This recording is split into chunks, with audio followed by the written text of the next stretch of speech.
Hello there, very good morning to you. Israel invades Lebanon. Yes, Benjamin Netanyahu has given the go-ahead as Israeli defence forces begin what they're calling a limited and targeted ground attack in the pursuit of ending Hezbollah. That as the government charters an emergency flight for Britons stranded as the Foreign Secretary warns the situation could worsen. Have secured places on commercial flights that are flying tomorrow so that UK nationals can get out. I urge them to leave. It's day 3 of the Conservative conference as the Shadow Home Secretary, James Cleverly, confesses his government should never have promised to stop the boats. We'll be talking to him about that and the rest of the day's news very shortly. And later this morning, the Shadow Home Office Minister, Tom Tugendhat, tells us why he thinks Britain could be in danger if Labour fails to commit to spending 3% of GDP on defence. And it's the end of an era, as today marks the beginning of Britain's coal production deadline as operations end for good in Ratcliffe-on-Soar. Blackadder star Sir Tony Robinson is teaming up with the National Lottery to celebrate people who contribute to the country's heritage and conservation. And sport in the South Coast derby. Bournemouth beat a rather toothless Southampton. Still only have 1 point. Arsenal, Manchester City and Celtic all play in the Champions League tonight. And Roddy O'Sullivan will quit snooker if they add too much razzmatazz. Much drier day today for England and Wales, but there will still be some wet weather over parts of the east with a cold wind coming in from the North Sea. Much of Scotland and Northern Ireland will be fine and bright with sunny spells. Join me later for a full forecast. Hello there, a very good morning to you. Nearly 2 minutes past 6. I'm Eamonn Holmes. I'm Isabel Webster and this is GB News Breakfast.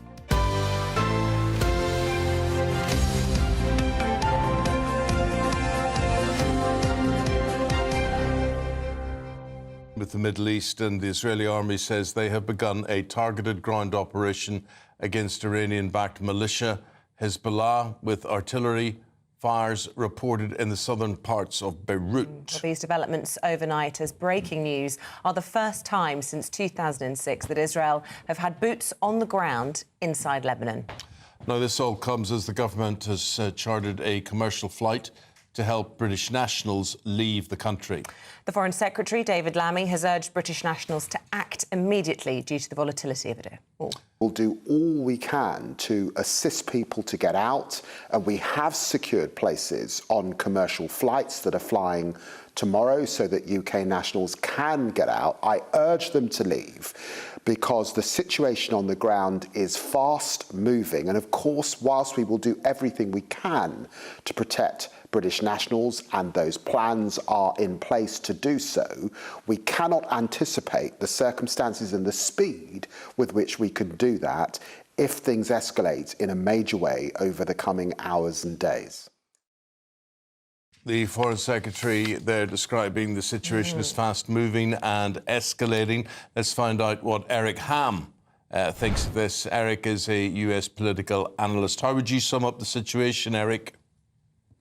Well, it's clear that the United States, particularly the Biden administration, is losing the plot on this. We know that both President Biden as well as Kamala Harris have been pushing for a diplomatic resolution and a ceasefire. But what we continue to see is a ratcheting up of conflict. And now Israel is embroiled in a two-front war. One of the reasons why this is happening, I think, is because Prime Minister Benjamin Netanyahu recognizes that there is an election taking place in the United States in about 5 weeks. And so this gives him ample freedom and space to operate in a way that's very aggressive militarily for Israel. And I think he's going to continue to do that, recognizing that President Biden, while he's outflanked the right on this issue, simply doesn't have any other options and does not want to be seen as pulling Israel back for reasons of actually creating more political problems for Kamala Harris as she seeks to get elected to office in November. But Eric, you know, you could perceive this then as a failure of diplomacy on behalf of the Americans. I know that right from October the 7th last year, when obviously the horrors unfolded in Israel at the hands of Hamas, they have always stated their aim that they don't want this to escalate. They don't want to see ground troops going into neighbouring countries. That has now happened. And even at the 11th hour last night, the Americans appealing for calm. And yet it was the Americans who reportedly leaked this expected and imminent invasion. There was a reporting blackout in Israel. Yeah, that's right. And not only that, but as Israel continues to ratchet up their aggressiveness in the region, we continue to see the United States moving more and more U.S. assets in the region. And so clearly what that signals to the Israeli government, specifically to Netanyahu, is the more he ratchets up his offense, the more the United States continues to place more resources on the ground. And so I think what we're seeing here is Netanyahu is getting everything that he wants. But to be clear, there are all of the actors, I think, on all sides don't have clean hands in this ongoing conflict. And I think the question is, what now does the United States have at its disposal to try to actually get either a ceasefire or to somehow get Israel to pull back? Clearly, nothing is working for the United States at this time. And what it shows is just how powerless it is, because to be clear, the United States is Israel's biggest ally in the region. And clearly what we're seeing is President Biden doesn't have much influence at all in terms of being able to get them to respond to his clarion call for pulling back. Eric, you talk about what the United States has at its disposal.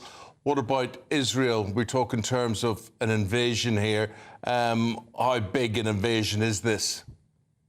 Well, Israel is saying that this is a limited invasion, but they still give no timetable. And I think still the X factor in all of this, we know, is Iran. Now, to be clear, Iran, even after the killing of Nasrallah, had been actually before his killing, had been calling for restraint from Hezbollah, which is very striking.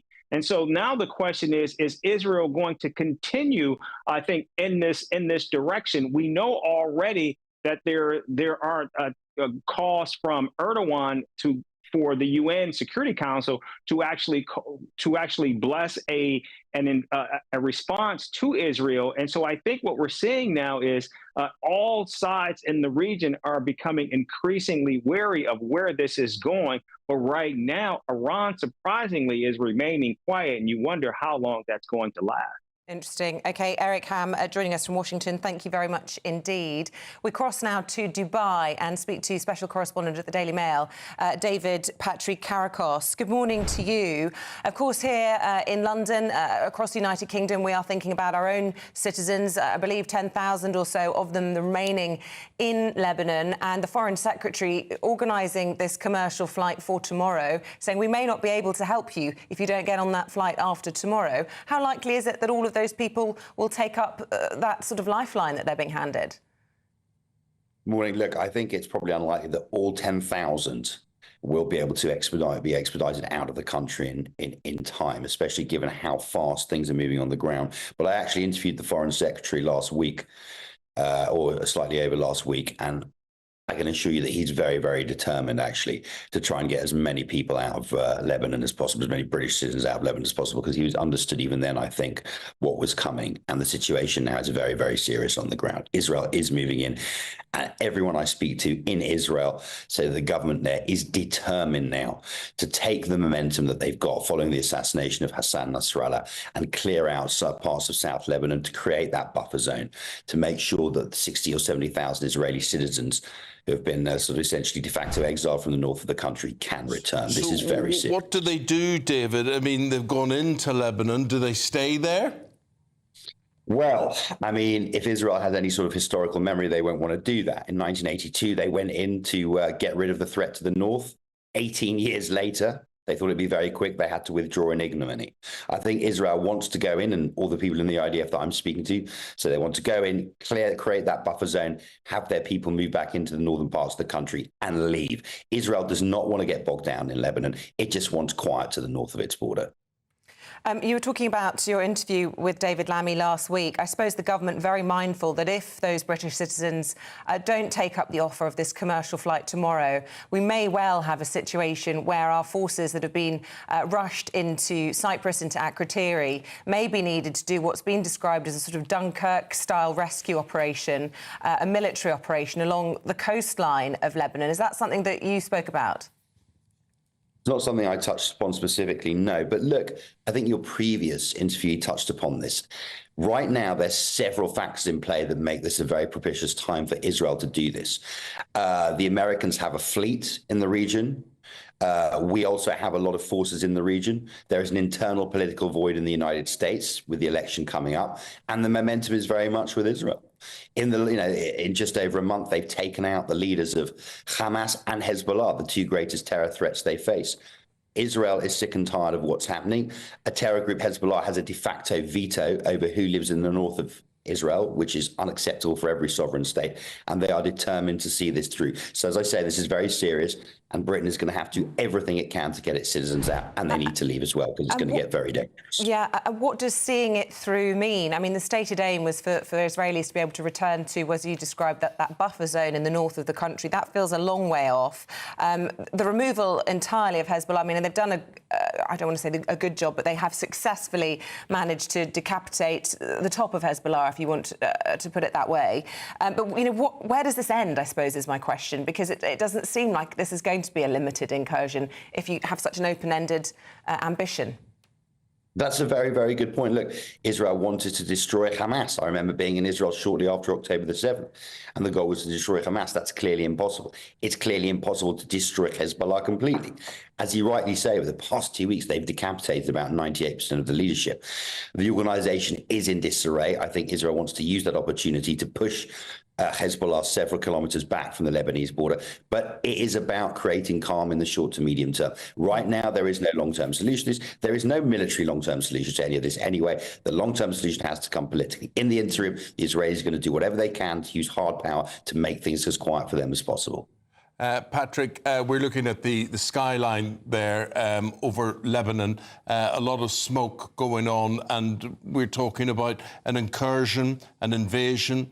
What exactly has happened so far? How thick has fighting been, and what way is it likely to develop? Well, what we've seen so far is a huge softening up, quote unquote, of the Hezbollah leadership and those key strategic sites. If you look at a lot of the bombing, a lot of the smoke that erupts out of Lebanon, you see a lot of secondary explosions. And that happens when you strike ammo dumps. So they've done that, and now they're rolling across the border. If you look at the amount of forces, it remains a limited operation. They don't want to get bogged down in Lebanon again, and Hezbollah is going to resist. But right now, resistance is sporadic, but I expect it to increase as they roll across the border. And there's something else we need to understand. Lebanon is a multi-confessional state. It has Sunnis, Shias, Druze, and Christians. Hezbollah turns its guns not only on Israel, but against other Lebanese sects and religions. So it is not popular. By rolling across the border, Israel will give Hezbollah some of the legitimacy amongst other Lebanese that it has so far lacked. So it's a very complex situation. If Israel is not careful, it will end up getting bogged down again, which is the last thing Lebanon or anyone else wants. I'm just trying to sort of translate that into sort of layman's terms. Are you saying that, I suppose, within Lebanon already there might be many people there who don't like Hezbollah, but with Israel's invasion it kind of unites that sort of scepticism perhaps within the country against Israel, and that actually could be a difficult position or a dangerous decision from Israel? That's exactly right. Exactly. You put it perfectly. There are a lot of people. Like, Lebanon is not just a terror group. It's a paramilitary organization that de facto runs Lebanon. It holds the rest of Lebanon hostage. However, everyone is, in the end of the day, Lebanese. If you rode across the border, you will create a unity against.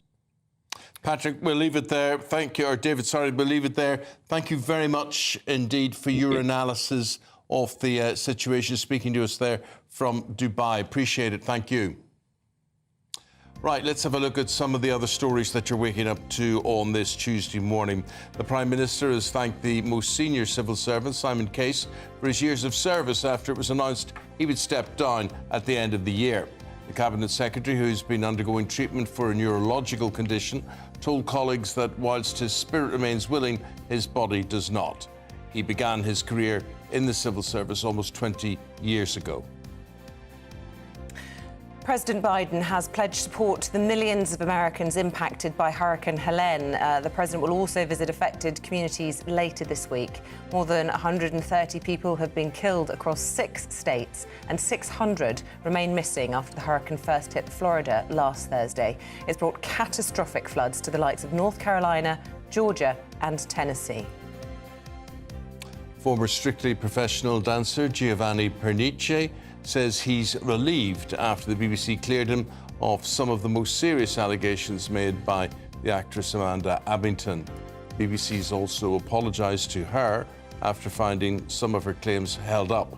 She says she feels vindicated a year on from her time on the programme.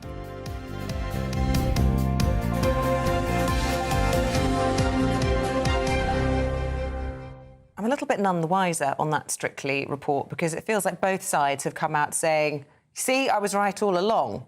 Yes, the BBC's apologised, but is there possibly still a way back, you know, for Pernice onto the show? I don't know. Let me know what you think. Maybe you're big fans of the show at home. But I'm a bit confused about this report. Obviously, he was not found guilty. He was cleared of the most serious allegations, but he was still found to have been a bully and to have harassed her. I think the answer to your question is there won't be a way back, no. Once you sort of sully the nest, then that's the end of that, I would have thought. Let's go and find what the weather is planning for today. Alex Deacon, morning.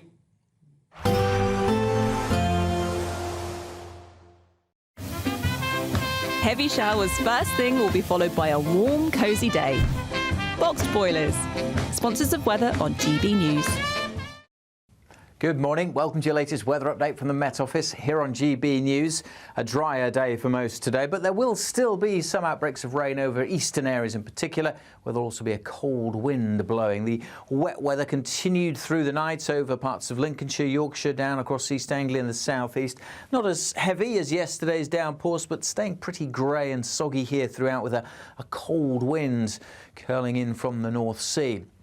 Much of Wales, southwest England, dry, bright and sunny, along with most of Scotland and Northern Ireland as well. And in the brighter spells, particularly in the southwest, we could see temperatures in the high teens. Feels colder than that, though, on these North Sea coasts, as I said, with the further outbreaks of rain and that brisk, chilly wind continuing to feed some showers in across Lincolnshire. Maybe some brighter spells this afternoon over parts of East Anglia and the southeast, but generally pretty grey and cold. Further west, we'll see some good spells of sunshine, a fine end to the day across Northern Ireland and much of Scotland as well. On the coast, again, a fairly brisk wind, but the wind's easing down generally across Scotland as we go through the night, and that will allow temperatures to fall away into single figures pretty rapidly this evening. We'll keep a lot of cloud through the evening and overnight across the eastern parts of England, a bit more showery rain pushing down across the Midlands, perhaps even into parts of South Wales for a time.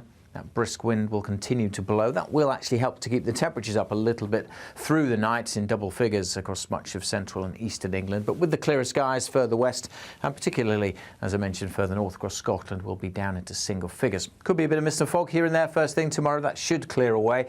It'll still be pretty grey, I suspect, in the morning over central and eastern England. But the rain continuing to fizzle out. Some showers across Norfolk, Suffolk, down towards Kent and perhaps up towards the London area. So some showers here tomorrow, but elsewhere, most places dry and bright tomorrow. But some spots, particularly Wales, southwest England, a fairly gusty wind.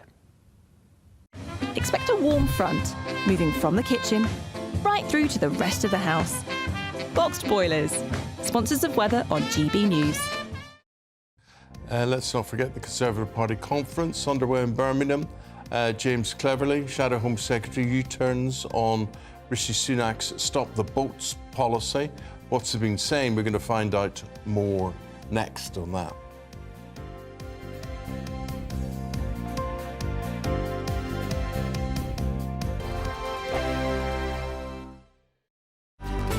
Good afternoon, Britain. Your lunchtime update on the stories that matter across the UK.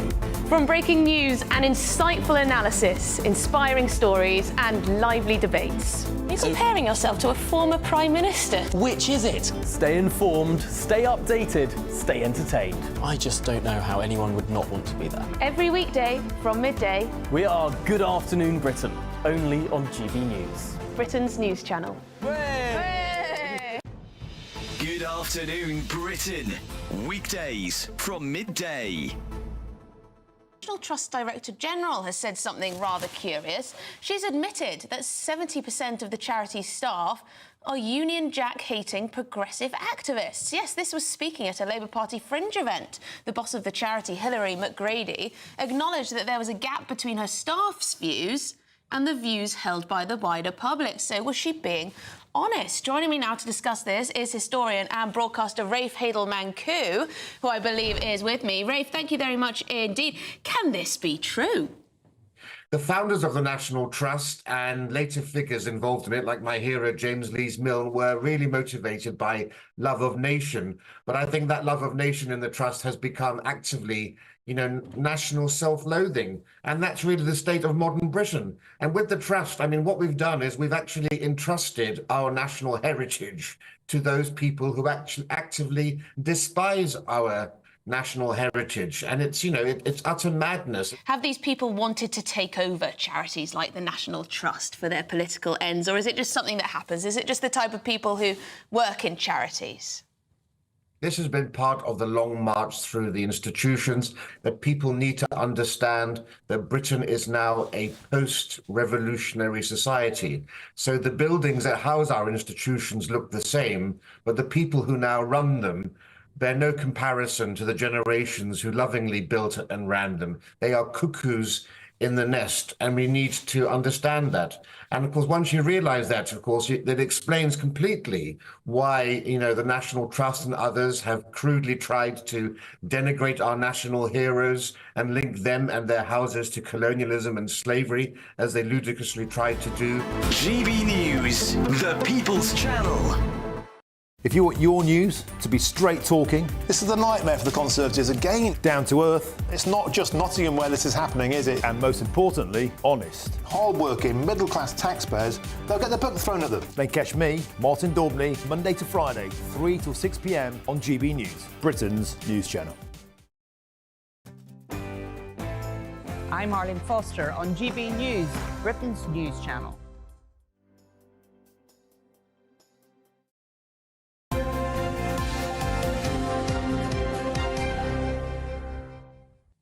OK, 22 minutes past 6 o'clock. Don't forget, you can also catch us on GB News Radio throughout the morning. So if you are watching us on the TV, heading out the door, you can take us with you. Rishi Sunak's promise to stop the boats while he was Prime Minister has been called unachievable by the former Home Secretary and leadership contender James Cleverly. Well, that's as he and Robert Jenrick prepare to face questions from the membership at the Conservative Party conference today. The former Prime Minister Liz Truss has also weighed in to say it's pathetic to blame her for the country's failings, and even claimed she would have performed better in the general election had she been in charge. Well, let's get the analysis of our political correspondent, Catherine Forster, who joins us live from conference in Birmingham this morning. Good to see you, Catherine. We've got Mr Cleverly coming on in a few moments' time. He's, interestingly and perhaps controversially, saying it was totally unachievable to ever have that three-word slogan, "Stop the boats." Well, why didn't he speak up and say so before? Well, because he was in government, frankly, and you have collective responsibility. But it was a punchy slogan, wasn't it? Stop the boats. But, of course, when you say that you're going to do something like that, everybody understands exactly what you mean. And, of course, they didn't manage to do that. Now, the current government hasn't made any such claim. They did, however, say that they would stop the use of migrant hotels. They thought they would be able to do that within about a year. We now hear that they reckon it's going to take 3 years to stop using hotels to house migrants. They're finding it much harder, and it's costing us £4.2 million a day. So this stuff is really, really difficult. But it's a strange atmosphere here at Tory conference. It's basically a bit of a bubble. They're much cheerier than you would expect, given the fact they were pretty much decimated at the last election. And really, it's like a giant hustings for the four people, one of whom, come November the 2nd, will be Conservative leader. Now, the previous leader, Rishi Sunak, came and went on Sunday. Boris Johnson isn't here. Liz Truss was here. There was a massive queue to hear her say, amongst other things, that she thinks she would have done better in the general election than Rishi Sunak. Of course, she lasted 7 weeks because of the mini budget and other things. Of course, she's also saying that wasn't her fault either. But talking about the people that have a chance going forward, our own political editor, Christopher Hope, was talking yesterday to Kemi Badenoch and Tom Tugendhat. Today it will be the turn of James Cleverly and Robert Jenrick. Robert Jenrick was at our GBNews party last night. His team are feeling very, very chipper indeed. He feels certain of making the final two. Kemi Badenoch is apparently the favourite with the members, but she's had a bit of difficulty with that maternity pay row. She says she was misrepresented, but the other teams are quite happy about that because they feel that she sometimes gets herself, with her plain speaking, into trouble, and that she rubs people up the wrong way. Her team feel that all the three guys basically are very nice, but aren't going to turn the Conservative Party's fortunes around. Of course, it's up to MPs to decide in the next week or so who gets to go to the members, and then the members will make the final decision, and we'll get the result November the 2nd. OK. Catherine, thanks very much indeed. Change of subject. You still have plenty of time to grab an autumn cash boost of 36 grand, just if you're feeling a few quid short. Yeah, it could be yours if you enter. Here are all the details of how to do it. Luck.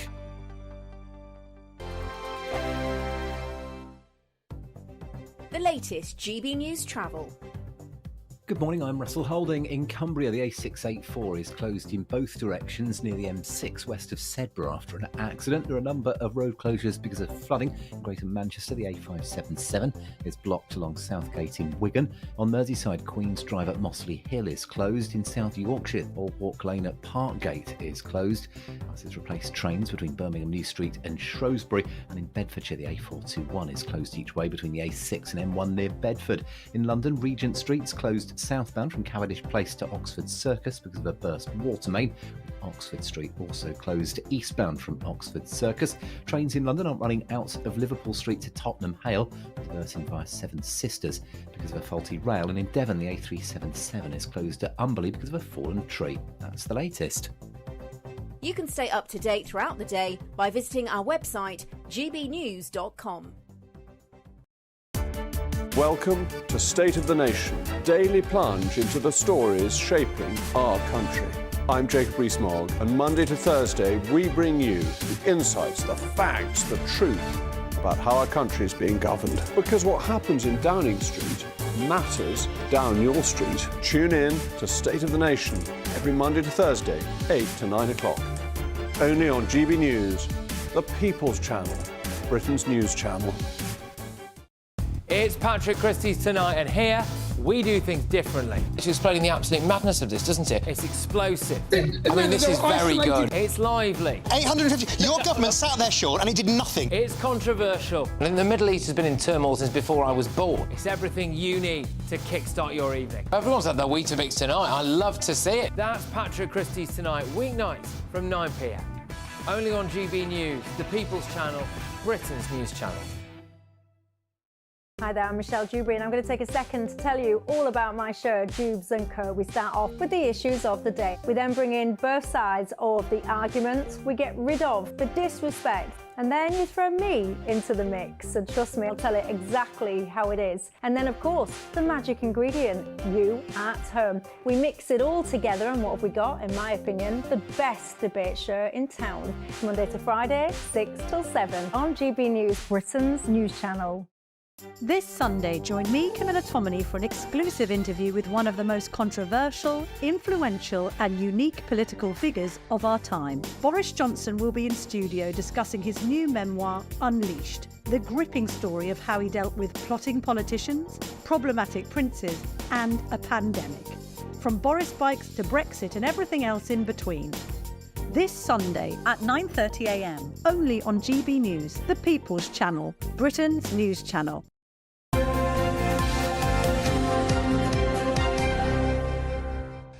Champions League football tonight. Big South Coast derby last night. Yes. Paul Clout will tell you all about it. Bournemouth 3, Southampton 1.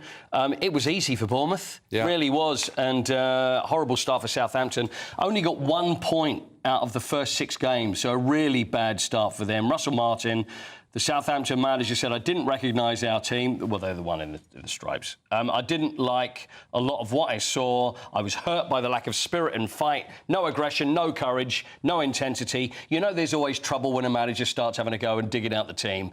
And then the team, you know what professional footballers are like, they'll start getting upset. So it's not looking very good for Southampton at the moment. Though, I have to say, Bournemouth, they play good football. They do play very good football. It's a bit like, you know, when we were talking about Spurs and Manchester United. We're focusing so much about how bad Manchester United were, we didn't focus on how good Spurs were. And I felt really bad about that. Yeah, I think that's a fair point. So, yeah. Spurs did play out of their skins, really. And Bournemouth did the same yesterday. Tonight, Champions League. Arsenal will play Paris Saint-Germain, drew Atalanta last week. They're unbeaten this season. How about this one? Slovan Bratislava, who are from... Bratislava. Yes, correct. 3 points. So they're in Slovakia. Football does wonders for geography. It is. Well, you know, what I'm here for is sport infotainment. Well, Slovan Bratislava against Manchester City tonight. But you're absolutely right about sport and geography there. I know every part of Britain through football clubs. As a matter of fact, don't you? The only weakness I would have on towns would be if they didn't have a football club. Yeah. And everywhere does. It's just how big the club is. Yeah. So, Will, you're very quick on Slovakia there with Slovan Bratislava. We just haven't gone European yet. Vladimir Weiss, who is the manager of Slovan Bratislava, he's paid a lovely compliment to Pep Guardiola, compared him to this man. I don't know whether we'll recognise him. He has a beard and he's quite old, and it goes back and he's been dead a long time. I don't think we're going to get the picture. Oh. There he is. Who's that? That is Antoni Gaudi. Oh, now, right. Gaudi, the famous architect. We've got architects in the family, so I guess you would know Gaudi very well. Gaudi, who designed now what is the name of the cathedral? Sagrada Familia. Sagrada Familia in Barcelona. I think we can have a look at that as well. Oh, no, that's Pep. That's not the also cathedral. An iconic... Exactly. So there we are. There's the Sagrada Familia. And so he's likened... Pep Guardiola to Gaudi, saying that just like Gaudi had for his cathedral, he is a genius and has now achieved what he wanted to do, and he built something that nobody could understand. They still haven't finished that. I know, the never-ending building site. It's a shame, really. It is. Nearly there, though. I think it might be nearly How long has it been going on? For like 70, 80 years? Yeah, all your life. Yeah, all... Sorry. Well, we've got a couple of super stories to round up here. What's annoying Ronnie O'Sullivan? Ronnie O'Sullivan is saying, whether there's any truth in this, because he always threatens to quit. Does he? Yeah, he's always threatening to walk away, because Barry Hearn, who runs snooker, and has said that maybe we'll move the World Championships away from Sheffield. Maybe. That's nice to look at a picture of him licking his cue there, and saying that he doesn't want all the razzmatazz, because Barry Hearn turned darts around. You know when they walk, they have the walk-on music, and there's all the fireworks and all the excitement. Turn into boxing a little bit. Exactly, and that's what he wants to do to snooker, and Ronnie's saying, I don't want any of that. He doesn't want any of the razzmatazz. I do have a little snooker action for you. OK. Yeah. Thai player, Thepchai Unnu. Now, before we have a look at this, he was going for a maximum 147 yesterday. Obviously, that's the ultimate break in snooker, the most you can get. He's done this twice. He's gone for the 147 and unfortunately missed the final black, which is the nightmare. So it happened in 2015 in the UK Championships. He's lost himself 44 grand. All he had to do was put in the final black, missed it. 2016 World Championship qualifier. 147, cleared everything, down to the final black. What happens? Misses it again. So yesterday, it happens again. He has the chance. Third time lucky? Third time lucky. Let's have a look and see what happens. So here we are. This is stepchild. He's just potted the pink. So what do you think? In the words of Ted Lowe, he's coming down to the ball. Oh, look at that. So this is for the 147. What do you say? Does he pot it or not? It's a difficult angle. Is he going for the centre pocket? He'll go for bottom right, I imagine. Bottom right. So this for the 147. Third time lucky. Has a look at it. And no. He's missed it again. Well, the cameras can make a big difference as well. They can put a lot of pressure on. Do you think so? Oh, yeah. Yeah. I mean, a lot of players can hit 147, you know, in a club hall or whatever it is, but they can't do it in front of cameras. 3 times, though, now. Oh, and that's pretty bad. I mean, look, it's right there. Look at that, to go through every ball. And he knows at the back of his mind, he's thinking, this has happened before. This time I'm going to do it. So it's slightly out of position. Misses again for the 3rd time. What a nightmare. Remember Cliff Thorburn doing it? First televised one? I do remember seeing that first telly score of that. And I used to work with Ted Lowe, of course. Of course you did, on He used to drive me around in his Jaguar. Did he? He had a lovely Jaguar. Where would you go? Where did you go? To the hotel, to the snooker arena, and then back to the hotel. Can I ask you a question? So Ted Lowe. Yeah. So if he's... Because I've always had trouble. I don't know if... Do you have friends that speak quietly? Yeah. And you can't understand a word they say. And you go, what do you say? Yeah. Ted Lowe is always like this in the snow. He's driving his Jaguar. Is he going? Yeah. Eamonn will go round to the outside. You go, what do you say, Ted? Was he quietly spoken all the time, or just during this? Lovely man. And I can imagine. He would travel a lot with his wife, and she would accompany him everywhere. And, Quite right. Yeah, it was a really, really nice man.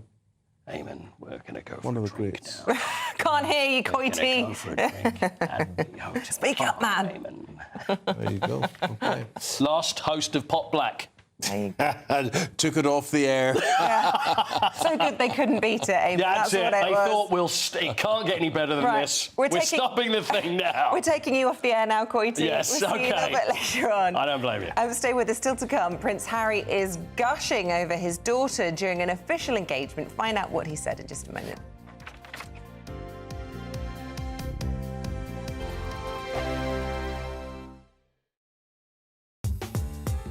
I'm Christopher Hope. From pop stars to politicians, I'll interview anybody in a pub who's got a political opinion. Join me every Friday on Spotify, Apple Podcasts, YouTube or gbnews.com, or wherever you get your podcasts. This is GB News, the People's Channel. Patrick Christie's Tonight, weekdays from 9 p.m. Richard, you know, the King will probably fly there, I would imagine, with the Queen. You can guarantee they'll have to make a point about offsetting their carbon just to keep that lot happy. They won't use the walkabout term because they'll have to keep the Aboriginal community happy over there. Obviously, they'll be fine that the Queen's face has now been taken off banknotes over there, replaced, I believe, by a member of the Aboriginal community, naturally. You know, you've got all of these tick boxes that the King and the royal family have to do, instead of just maybe, I don't know, leading, being there, being present. Why do they keep bowing down to this stuff? Well, firstly, as I say, I mean, if you look at the Commonwealth, there are 56 countries. Now, I think that's an enormously important institution, and we benefit in all sorts of ways, as do the other countries who are members of it. Now, if you don't take account, with times changing, by the way, of course, as they did during Queen Elizabeth's reign, if you don't take account of various sensitivities, especially certain pressure groups, I'm not suggesting that we write off our history as being something that's dreadful. There are ups and downs and pluses and minuses, we all know that. But the point is to be sensitive to other cultures, and that is absolutely pivotal. What we're seeing in the UK, a lot of these same issues do crop up in Australia, especially with freedom of speech and saying the wrong thing, getting cancelled. I've met with so many people who have personally, like, they've been deplatformed, lost their jobs just for having an opinion, just for potentially saying the wrong thing, and then losing their livelihood as a result. So with Australia, I think particularly this is the trend that we saw from 2020 with the lockdowns, especially in Melbourne, some of the harshest lockdown restrictions in the world. Now, Australia is known as being a country of freedom and liberty. So then I think for many Australians, it was a huge turning point, a big wake-up call. GB News, the People's Channel. In the GB newsroom, we bring you the news as it happens. With our team of dedicated journalists across the UK, we're ready to keep you up to date with what's happening every half an hour, every single day. Bulletins here on GB News, the People's Channel, Britain's news channel. This is Britain's Newsroom, where your voice matters. It's just astonishing. With expert analysis and honest opinion, we don't just keep you informed. We bring you unique perspectives you won't see anywhere else. Can't argue with any of that. When the news happens, it happens here. On Britain's Newsroom, weekdays from 9:30 a.m. Only on GB News.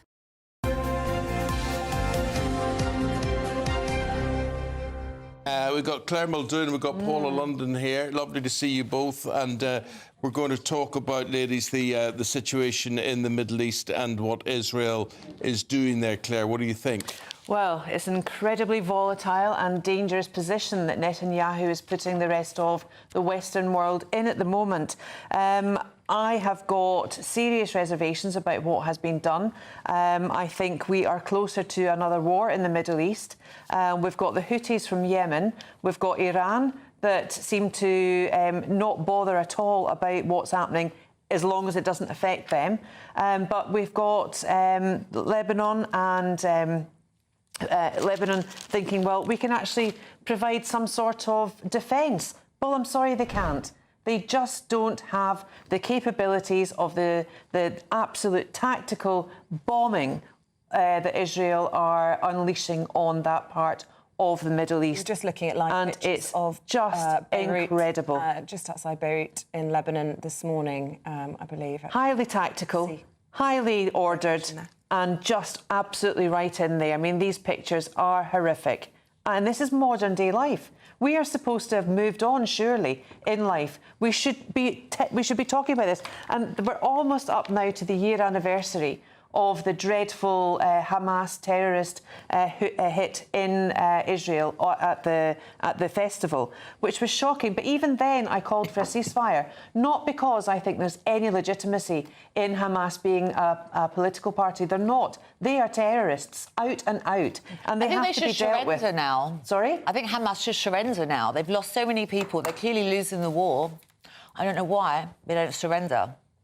Well, they're not going to surrender, Paula, because it's not within their interests. They are very proud men and they feel that they're fighting for a cause. No. The Palestinian people were, they had every right taken away from them in Gaza. They had no right to electricity, it was shut off. They had no right to build extensions onto their houses. They were living in abject poverty as well. They couldn't do anything. And Israel were right up against them, showing what they could have or what they could have had, but they can't. They just took it away from them. Israel actually did help quite a lot of Palestinians. They let them live in Israel, though. Well, this has gone beyond that now. It's actually got Iran involved, Tehran, Yemen, everything. And we're going to see something as atrocious as the Arab Spring and the rest of the wars that have happened in the Middle East, because they don't seem to be able to get over it. There's lots of questions about whether it's a failure of diplomacy. We had the UN General Assembly in New York last week. We had America as late last night urging for this not to escalate into a grand invasion. Let's actually speak now to James Cleverly. He was, of course, Foreign Secretary not too long ago. He is now Shadow Home Secretary. He joins us from conference this morning. Good morning to you. If we could start, before we get into party politics, talking of matters of a national interest in this significant development overnight. Many of us very concerned about the 10,000 or so Brits who have so far failed to take up the warnings to leave the country. How many do you think are likely to take those commercial flights that are being provided by the government tomorrow? And if they don't, how likely is it, do you think, that British troops will have to do some sort of rescue operation along the coastline? Well, I think the actions of Israel are very much in response to Hezbollah's rocket attacks. This has been building for some time. I know the government has been telling British nationals to leave Lebanon for quite some time. The practicalities of a British-facilitated evacuation are incredibly challenging. That's why the travel advice has advised against all travel to Lebanon recently, and the British government has said, and they were right to do so, that British nationals should leave because the circumstances may well be that we can't go and get them. And obviously the lessons to be learned from what happened in Afghanistan and the chaos with the withdrawal there. What would your message be to any Brits who are wavering? Because, you know, we've heard the Foreign Secretary David Lammy saying there's a potential here for things to escalate very, very quickly. Well, the situation in Lebanon has been fragile for a very, very long time, and I think perhaps some British nationals there thought, well, this, you know, we've been nearly but not quite for ages. Maybe it will be okay if we stay. It is clearly now a very dangerous place because of Hezbollah's actions and Israel's response to those attacks. So, British nationals should leave. And they should recognise that it may well be, almost certainly be, impossible for the British military or anyone else to evacuate them if things get worse. So please, please, please leave now, by whatever means you are able to do so, because we may well not be able to come and get you.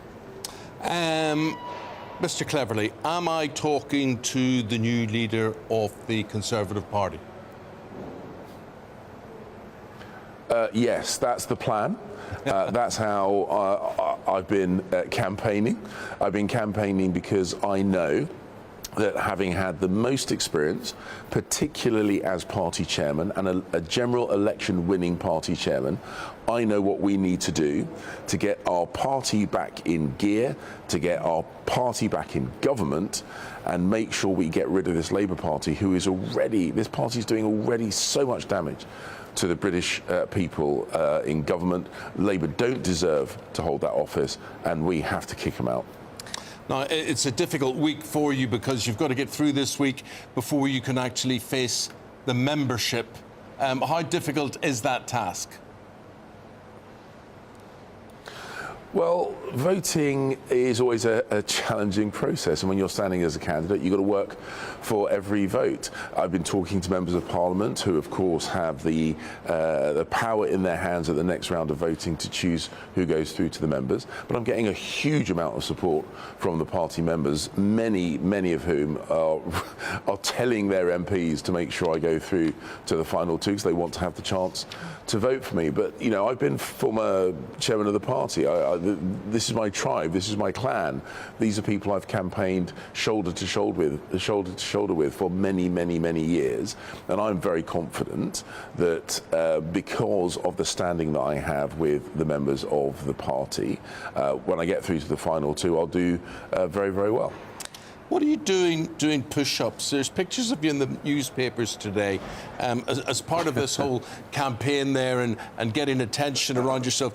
You're pushing. Are you pushing for votes? I'm pushing for every single vote, Eamonn. Look, that was we were on the cancer research stand. And as your viewers may know, Susie was diagnosed with breast cancer about 3 years ago. The NHS treated her fantastically. She's very well on the road to recovery, but I've always been very grateful for the research. I did a push-up challenge a while back to raise money for Cancer Research UK, and I was just doing a few press-ups there to draw attention to the work that fantastic charity does. I want to ask you about some of your work as Shadow Home Secretary and indeed in that position in government as Home Secretary.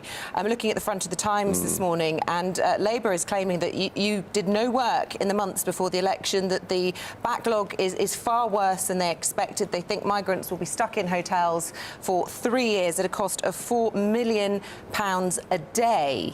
Is that on you? The figures about asylum seekers and arrivals and any backlog were reported every single quarter. If Labour are telling you or anyone else they did not know the figures, they are lying. The figures were in the public domain. The pressure that is building is because of their decision to dismantle some of the work I was doing to break the business model of the people smugglers. 11,000 people have arrived illegally on small boats since Labour took office. That is a big increase. People are dying in the Channel. They have lost control because they had a plan to win the election, but no plan to govern. And just as Rachel Reeves is trying to deceive the British people about the tax rises that she is about to announce in the budget, they are trying to deceive the British people because their stupid decisions cost lives in the Channel and now will reverse the programme I had closing asylum hotels. Speaking of stupid decisions and deceiving the British public, you've been saying that the Stop the Boats slogan was wrong. A lot of people will say at the best it was politically naive, but at worst it was frankly dishonest, wasn't it? So stopping the boats was absolutely what we wanted to achieve. But my frustration was that because we focused on those three words, we didn't tell the British people that our work with the French authorities stopped about half of the attempted boat crossings. We didn't really get a chance to talk about that because we kept using that slogan. The fact we were interrupting the supply of illicit outboard motors, which was making it harder for the people smugglers. The fact we were interrupting their supplies of illicit finance. Again, all these things were making the smuggling operation much harder for these criminals. But because of those three words, and because people were saying, have you stopped the boats? And of course, we weren't able to say yes. I think it obscured the really fantastic work that we had been doing for quite some time. The aspiration was absolutely sound. I wanted to and still want to stop the boats, but having that as a yardstick of our performance, I think obscured the good work that we'd done. I just want to ask you, finally from me, about Kemi Badenoch and this maternity row. She's been quoted as saying she knows how Margaret Thatcher felt when she said the phrase, no such thing as society. She was misrepresented, she felt, in that article. And she's saying that she thinks that her three rivals, including you, have been attacking her. Have you? No, no. Kemi's a long-standing friend. We've been campaigning together for a very, very long time. What I've said is that when candidates are asked questions and give answers, they have to they have to be held account to the answers that they have given. But I've always campaigned positively about my own record, my own ideas and my own capabilities, and I've always said other candidates have to run their campaigns in the way they feel appropriate. But do you accept her explanation that she was misrepresented, or do you think she actually really believes that statutory maternity pay is excessive? Well, the point I've made is that when you are asked questions, you have to give the answers in a way that are clear, that they are not liable to be misunderstood. I think that comes with experience of doing media. So I've done more media than any of the other candidates running. Well, give me a clear answer then, if you will, because it's a simple question. Do you accept that her claim that she's being misrepresented? No, it's not a simple question. Hang on. Go on. Please go on. So you're asking me what Kemi thinks. You should ask Kemi what Kemi thinks. The point I'm saying is part of the experience that a leader needs is the experience of doing difficult and challenging and probing political interviews like the ones that you guys do day in and day out. And that experience is what I have more than any of the other candidates. Well, that's certainly true. I think a lot of people build you up in your experience and the posts that you've held before, and you look the part and you sound the part, but whether you get the part is a whole other question.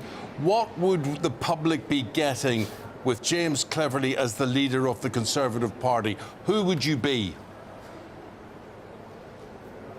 Well, Eamonn, the point that I've been making is that to get back into government, we need to be professional, we need to be a good campaigning organisation. That's what the party would get. But for the country, you would get someone who is committed to bringing down your taxes, someone who's committed to liberating business so that you, your kids, your family have jobs, but not just jobs, better jobs, that we really boost the British economy so we're exporting again. So, for example, rather than relying on Chinese green technology for the green industrial revolution, that we are exporting British green technology to China and Africa and Latin America and around the world. So it's about optimism, it's about a focus on the future, it's about paying less tax, it's about more jobs and better jobs.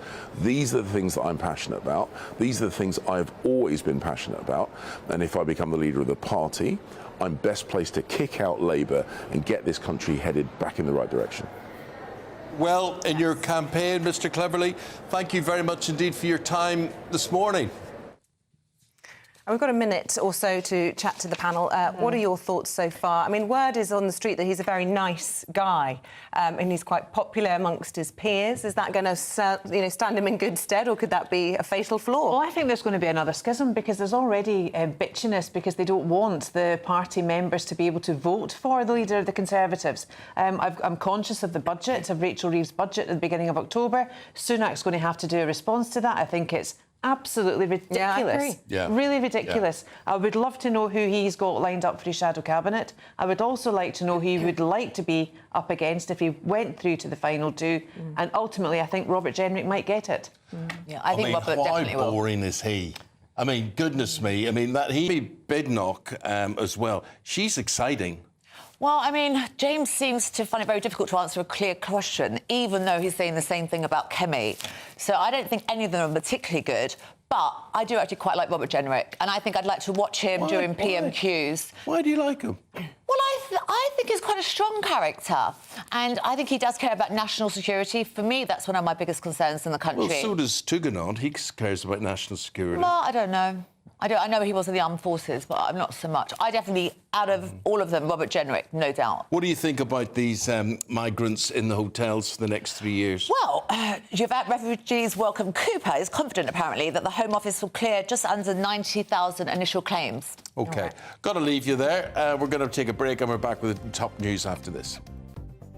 The latest GB News travel. Good morning, I'm Russell Holding. In Greater Manchester, the A62 is blocked westbound between Victoria Street and Prince Street in Oldham, causing queues. On the M5 in Worcestershire, the outside lanes closed northbound, but overnight roadworks have overrun between junctions 5 and 4A from Droitwich to the M42, with queues towards there. London Overground train services aren't running between Hackney Downs and Chingford because of a track fault. There are also severe delays between Liverpool Street and both Cheshunt and Enfield Town, and Stansted Express train services are having to divert via Seven Sisters, and there are some cancelled Great Western Rail services this morning between Taunton and Bristol Temple Meads, and also between Taunton and Weston-super-Mare because of overrunning engineering work. You can stay up to date throughout the day by visiting our website gbnews.com. Join me, Nana Akwe, for an informative, interactive news programme with a difference. It's fun. No, he didn't say that, Dave. I'm so surprised. I think there's an element of truth to that. Join me from 3 p.m. every weekend, only on GB News, Britain's news channel. If you want your news to be straight talking... This is a nightmare for the Conservatives again. Down to earth. It's not just Nottingham where this is happening, is it? And most importantly, honest. Hard-working, middle-class taxpayers, they'll get their book thrown at them. Then catch me, Martin Daubney, Monday to Friday, 3 till 6 p.m. on GB News, Britain's news channel. Every Saturday, 10 till 12, we'll bring you all of the news that you need to know. We'll also remind you that there is so much to smile about. It's my favourite time of the week. I get to relax, enjoy some light-hearted stories, and let Ellie teach me about fashion too. That's Saturday Morning Live, every Saturday, 10 till 12. Only on GB News, Britain's news channel.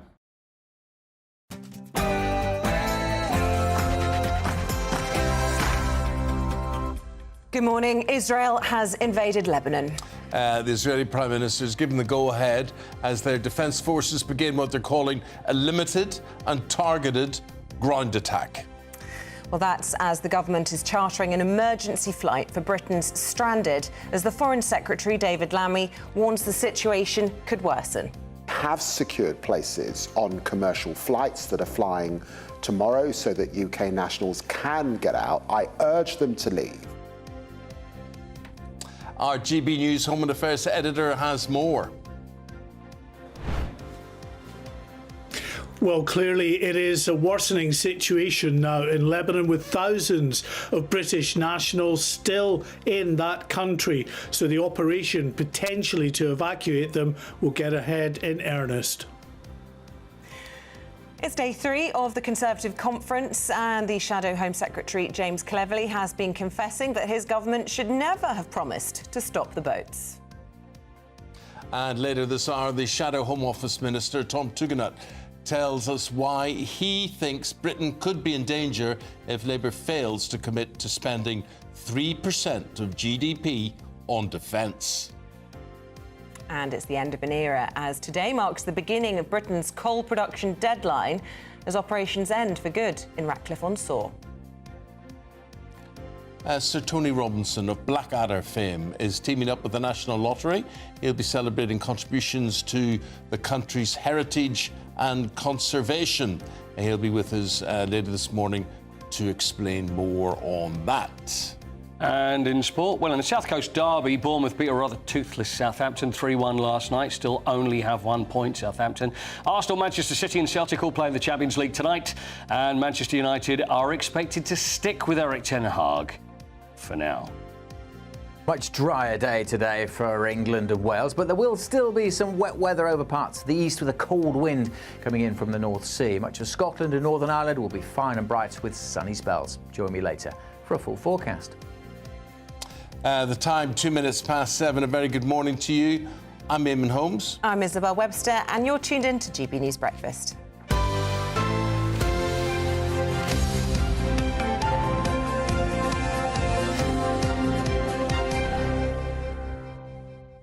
And it's big breaking news for you this morning. The Israeli army says they have begun a targeted ground operation against the Iranian-backed militia group Hezbollah, with artillery fires reported in the southern parts of Beirut. Now, this is the first time since 2006 that Israel has had boots on the ground inside Lebanon, and it all comes as the government has chartered a flight to help British nationals leave the country. Well, the Foreign Secretary, David Lammy, has urged British nationals to act immediately. We will do all we can to assist people to get out, and we have secured places on commercial flights that are flying tomorrow so that UK nationals can get out. I urge them to leave because the situation on the ground is fast moving, and of course, whilst we will do everything we can to protect British nationals, and those plans are in place to do so, we cannot anticipate the circumstances and the speed with which we can do that if things escalate in a major way over the coming hours and days.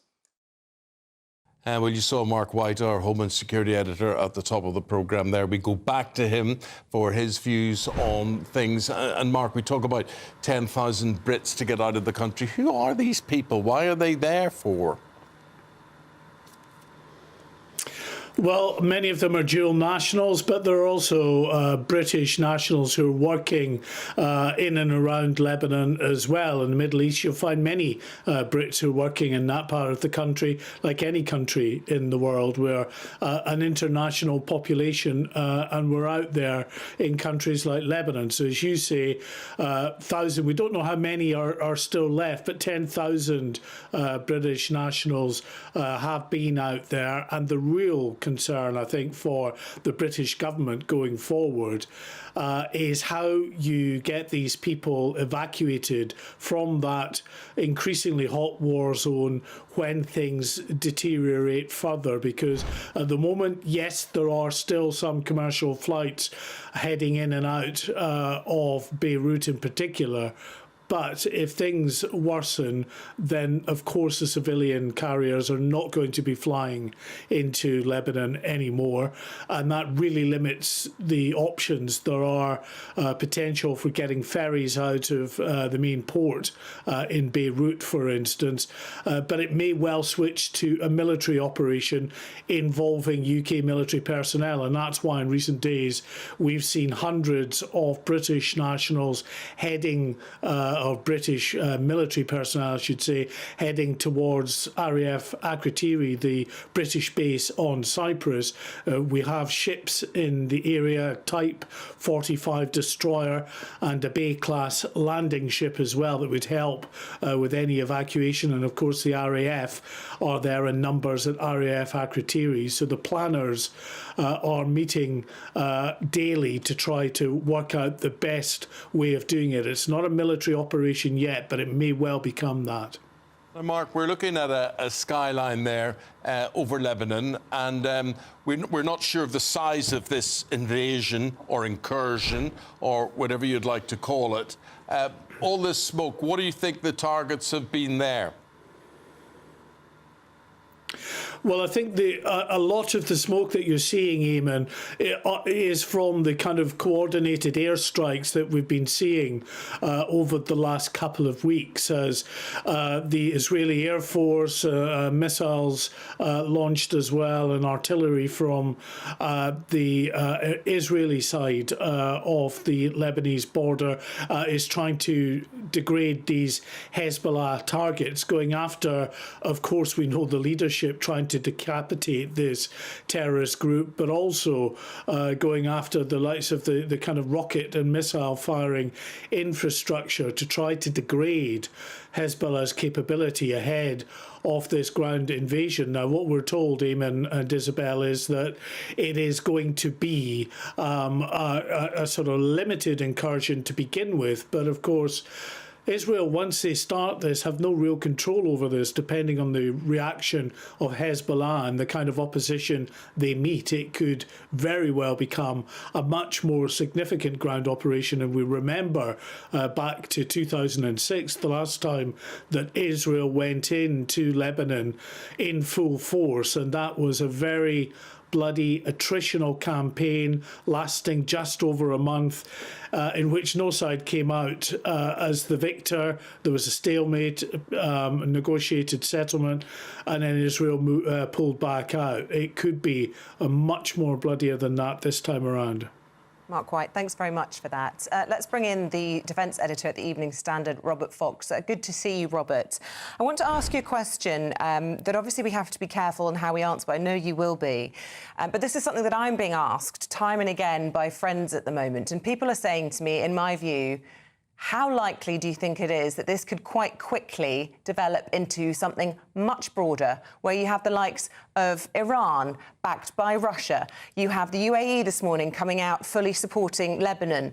You know, people are asking me, could this be another world war? I can't answer that, of course, and I can't answer how quickly, but you're quite right that the imponderables, which both America and Israel must be thinking about, is Iran. And the contest between Israel and Iran is absolutely fundamental to this whole thing. It's the backer of Hezbollah. It has urged Hezbollah to act on its behalf. It has said it doesn't want an outright confrontation with Israel, to which I would add, for now. It has been extremely aggressive, but it's very nervous about the ability to take on Israel. So it's taking on Israel again through its friends, allies, clients and proxies from Hezbollah in the north. Hamas is largely armed through Hezbollah, but from Iran, and of course the Houthis in the south. Now, to where we are today, let's say that the Israeli command has said that this is limited, and it is moving up, this operation is to move up to a position called the Blue Line, somewhere just south of the Litani River, and that they want to get the militants, the Hezbollah army, out of that area with its artillery and rocket positions, as Mark White has explained. Now, in the past, this has happened, and as you say, it has expanded. But so far, that they're probing and they're pushing up to the Litani River, they have explained to the Americans, and the Americans have accepted that it is limited. How much that is of value, time will only show. But there are also been other attacks around Beirut and outside Damascus in Syria, where a prominent television presenter has been killed in the attack. Well, how are they orchestrating this push-up that you're talking about there? Is it an incursion? Is it an invasion? Is it tanks on the ground, or is it solely missile targeting, whether from planes or from the ground? How would you describe what is going on, Robert? As you would well know, Eamonn, it's an all-arms operation. It's a combined arms operation involving tanks, artillery, infantry, surveillance, and above all, it does need the air. It needs the air surveillance constantly with infrared, with the whole suite of detection techniques and equipment which weren't available, it must be said, the last time they went in 2006. But there are so many imponderables about this, and time is the great enemy. Nearly always, we hear that these will be short and sharp, and a few of the wars that Israel have conducted have been short and sharp, but they've got longer and longer of late.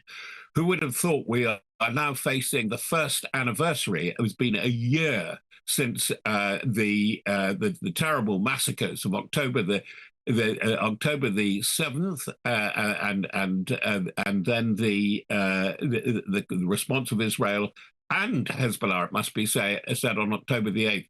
This is a long, drawn-out, very ragged affair. And to answer Isabel's question, it does have a tendency to widen. I think there'll be a lot of rhetoric from the likes of UAE, but I don't think that they're necessarily going to help. And in saying that they're going to help Lebanon doesn't necessarily mean they're going to help Hezbollah. That's very, very complicated, isn't it? But Lebanon is very complicated.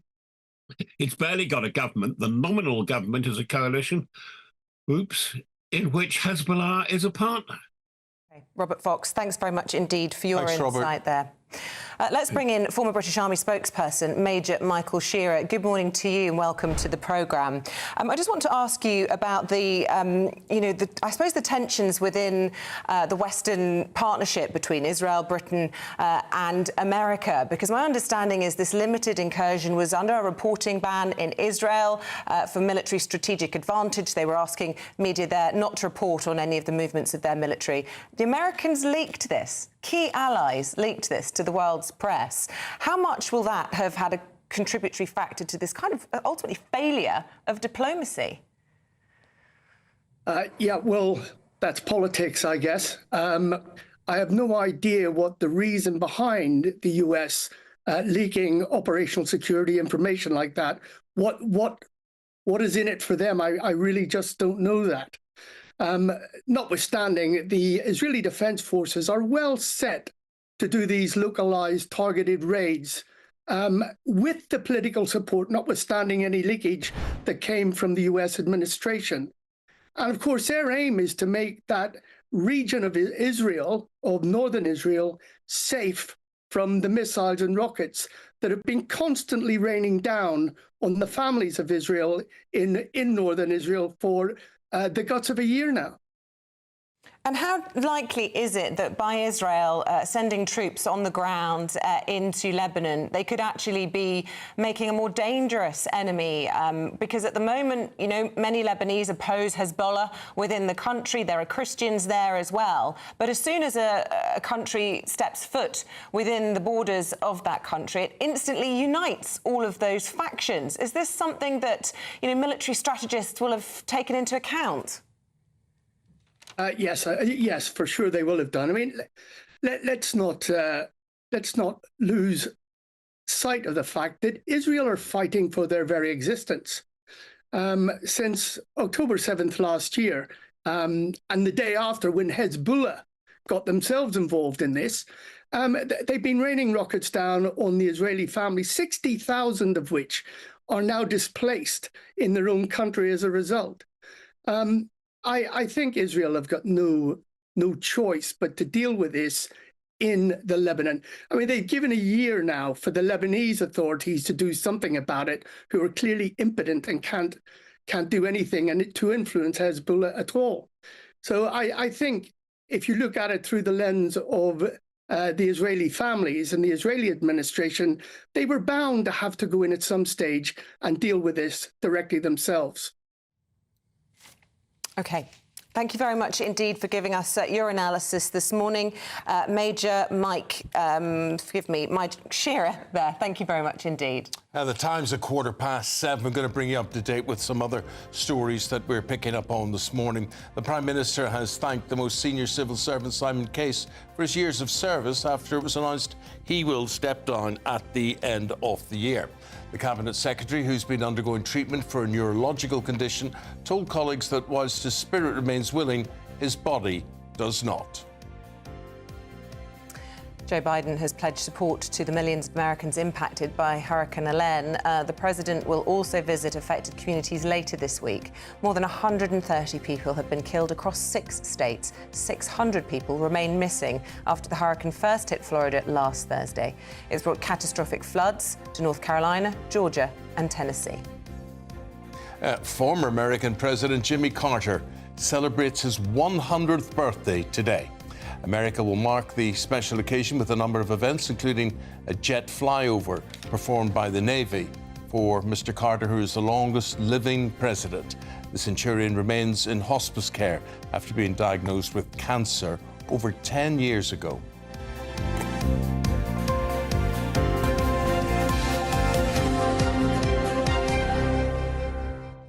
Right, if you're heading out this morning, a reminder you can take us with you on the radio, but will you need your umbrella? Here's Alex Deakin with all the details.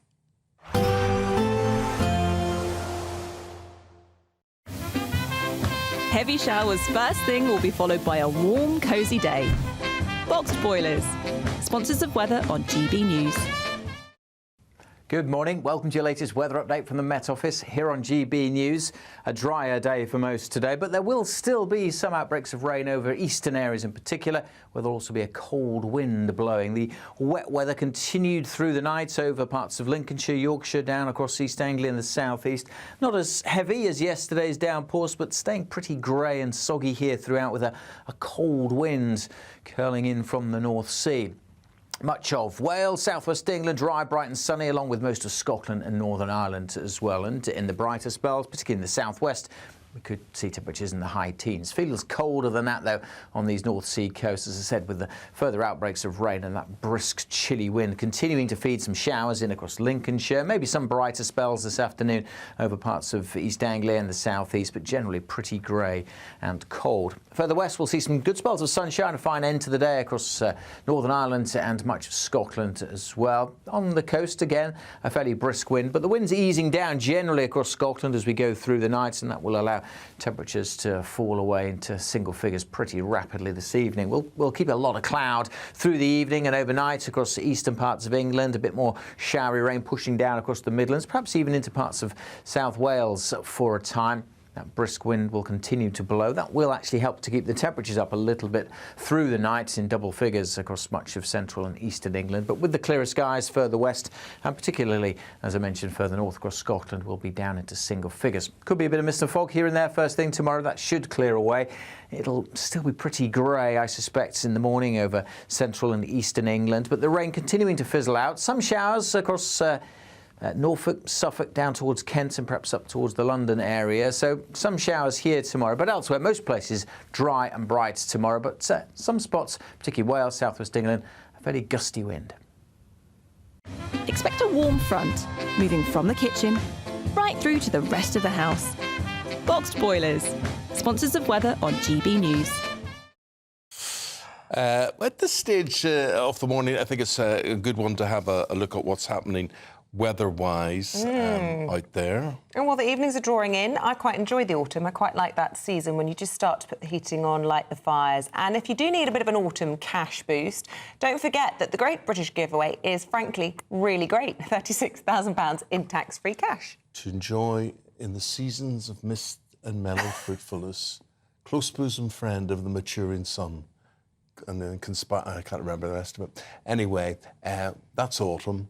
This is the Great British Giveaway. Have a look. Watching on demand. Good luck.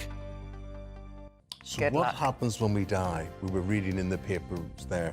I often think I'm going to die. I know you, but I've known you a long time, and you've always thought that. I think it's the Irish morbidity. It is. Irish people think of death quite a lot. But anyway, there is a third. There's not just life and death. There is another state, apparently, scientists. The third state, no less. beyond life and death. I thought that was called purgatory. Am I getting confused?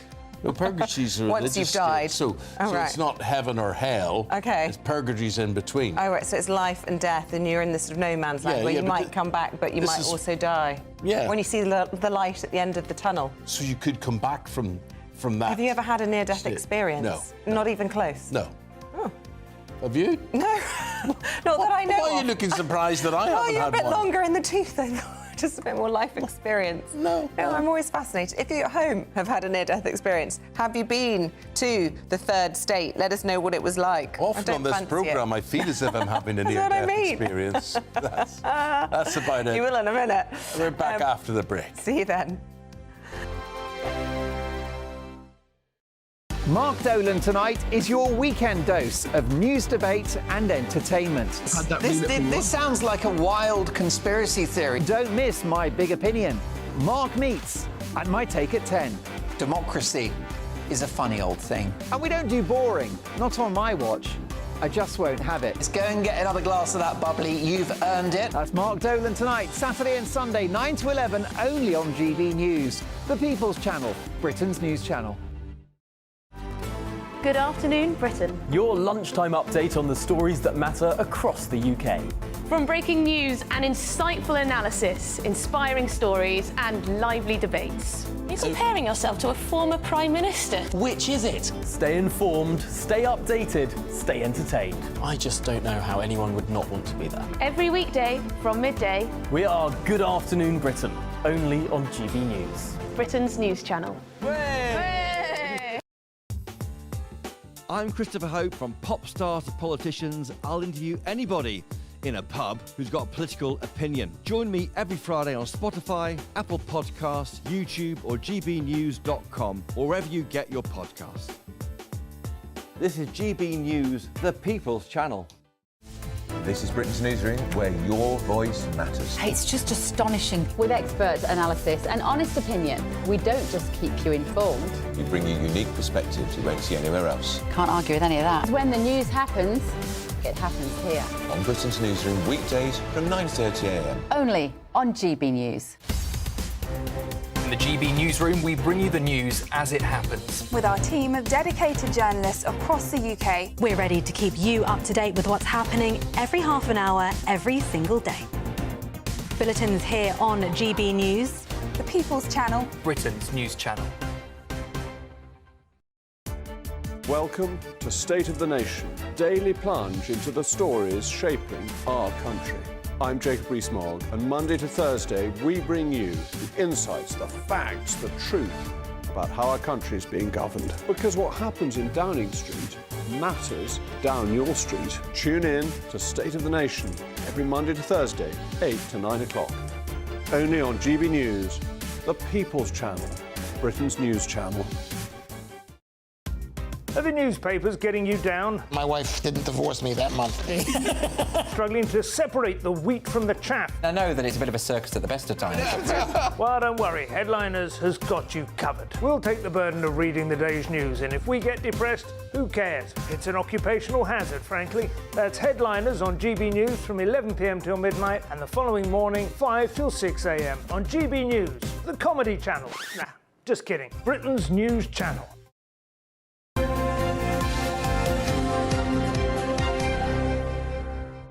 Remember that whole thing, Stop the Boats, that slogan? Well, Rishi Sunak promised that while he was Prime Minister, but it was called unachievable by James Cleverly on this programme today.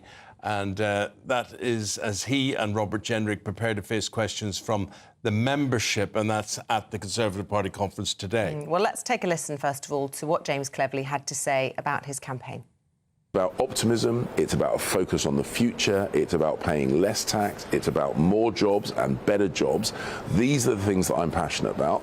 These are the things I've always been passionate about. And if I become the leader of the party, I'm best placed to kick out Labour and get this country headed back in the right direction.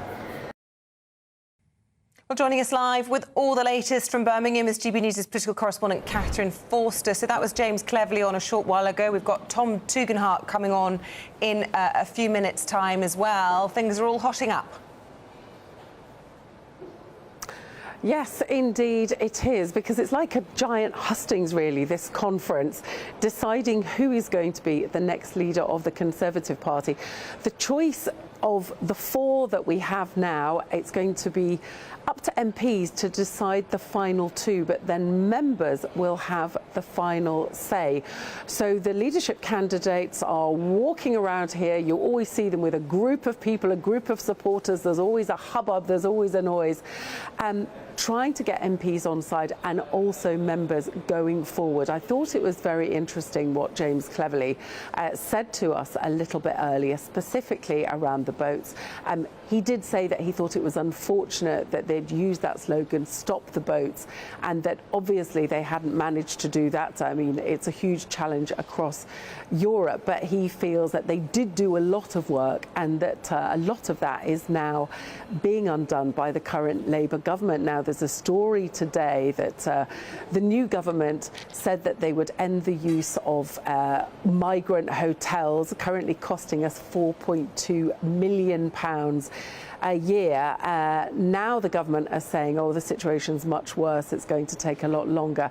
Let's have a look at what James Cleverly had to say about Labour's line on that. Figures about asylum seekers and arrivals and any backlog were reported every single quarter. If Labour are telling you or anyone else they did not know the figures, they are lying. The figures were in the public domain.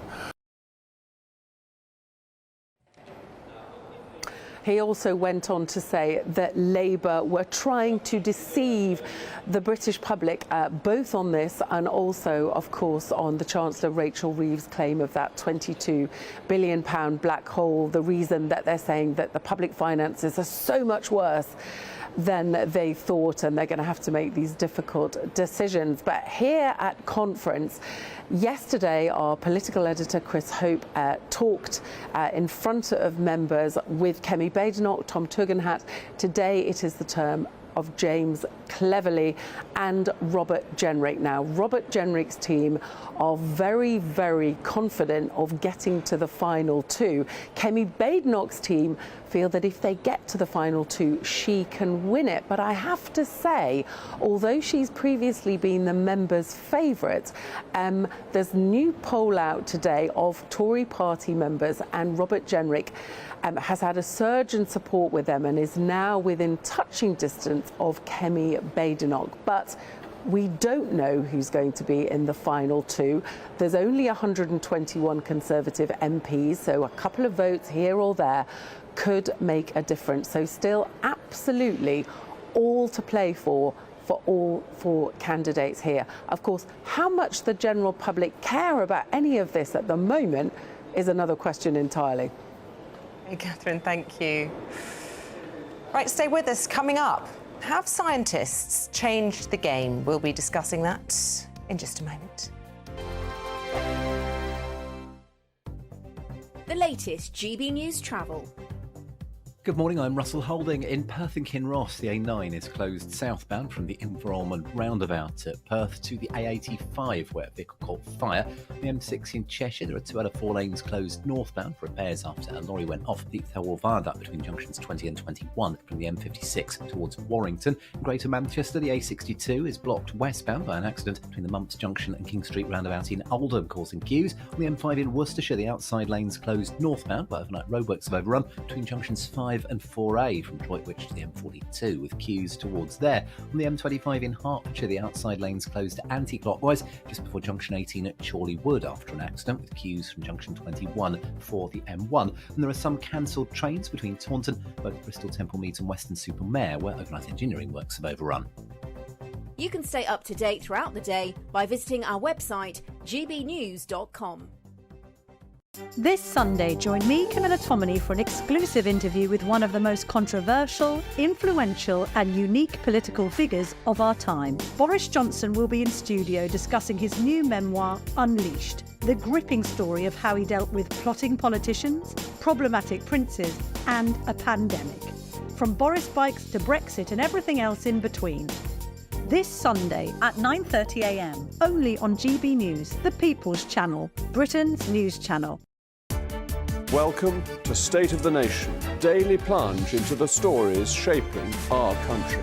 I'm Jacob Rees-Mogg, and Monday to Thursday we bring you the insights, the facts, the truth about how our country is being governed. Because what happens in Downing Street matters down your street. Tune in to State of the Nation every Monday to Thursday, 8 to 9 o'clock. Only on GB News, the People's Channel, Britain's news channel. Good afternoon, Britain. Your lunchtime update on the stories that matter across the UK. From breaking news and insightful analysis, inspiring stories and lively debates. You're comparing yourself to a former Prime Minister. Which is it? Stay informed, stay updated, stay entertained. I just don't know how anyone would not want to be there. Every weekday from midday. We are Good Afternoon Britain, only on GB News. Britain's news channel. Are the newspapers getting you down? My wife didn't divorce me that month. Struggling to separate the wheat from the chaff? I know that it's a bit of a circus at the best of times.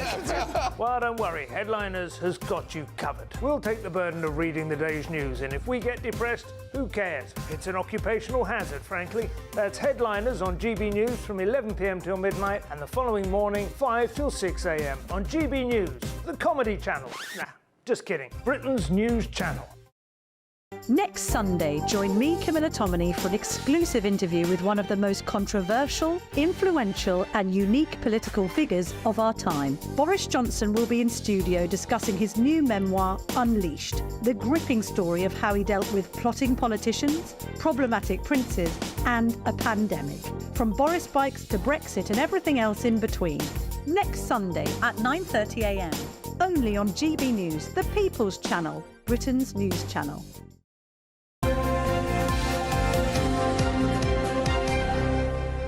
Now, whatever you might think of Boris Johnson, politics aside, I could watch clips of him all day long. There's just something compelling about seeing the blonde bombshell flopping about, whether just something, I don't know. Well, he's a clown or a comedian. Maybe, yeah, but I find him compelling to watch. Yeah, it's funny.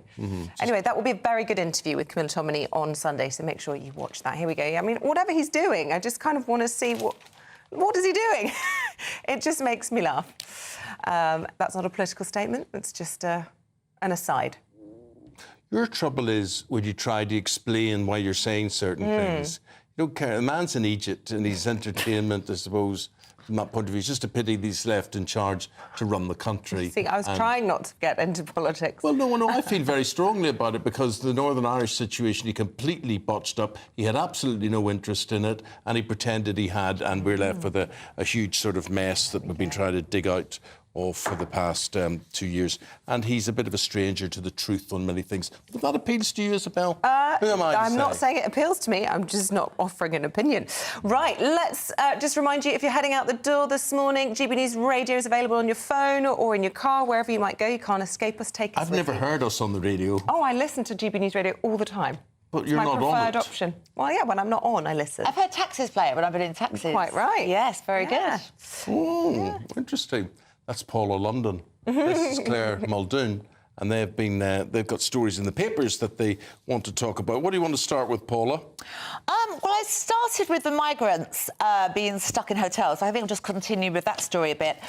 Basically, Yvette Cooper is saying now that she will clear the backlog, 90,000 claims in under 18 months. But the problem we have, as we all know, is the human rights lawyers.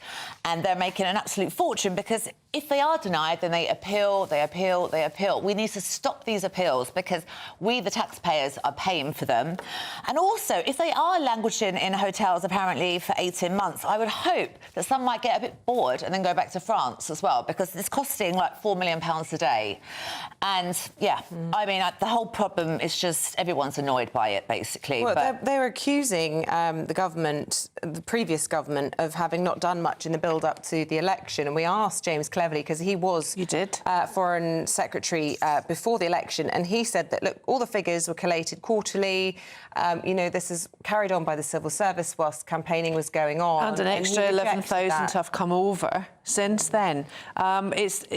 It's desperate, but this is a global thing. It's not just us that are faced with this. It's all over Europe geographically, all over Europe as a collective, and all over the world. America's got issues with immigration as well. You can bet that if the Middle East, does escalate into a wider conflict, there will be even more. There'll be further displacement. So there's even more incentive for us to try and get a peaceful resolution there. It should be easier because we're not in Europe theoretically, but it's not. So, Claire, what about Schofield? He's gone on, he's some... Do you know what? Desert island or whatever, and he was on the telly last night. He was on the television last night, he'll be on tonight, and indeed tomorrow as well. I watched it. Did you? OK, great. I watched it, purely for the purpose of being able to talk about it today.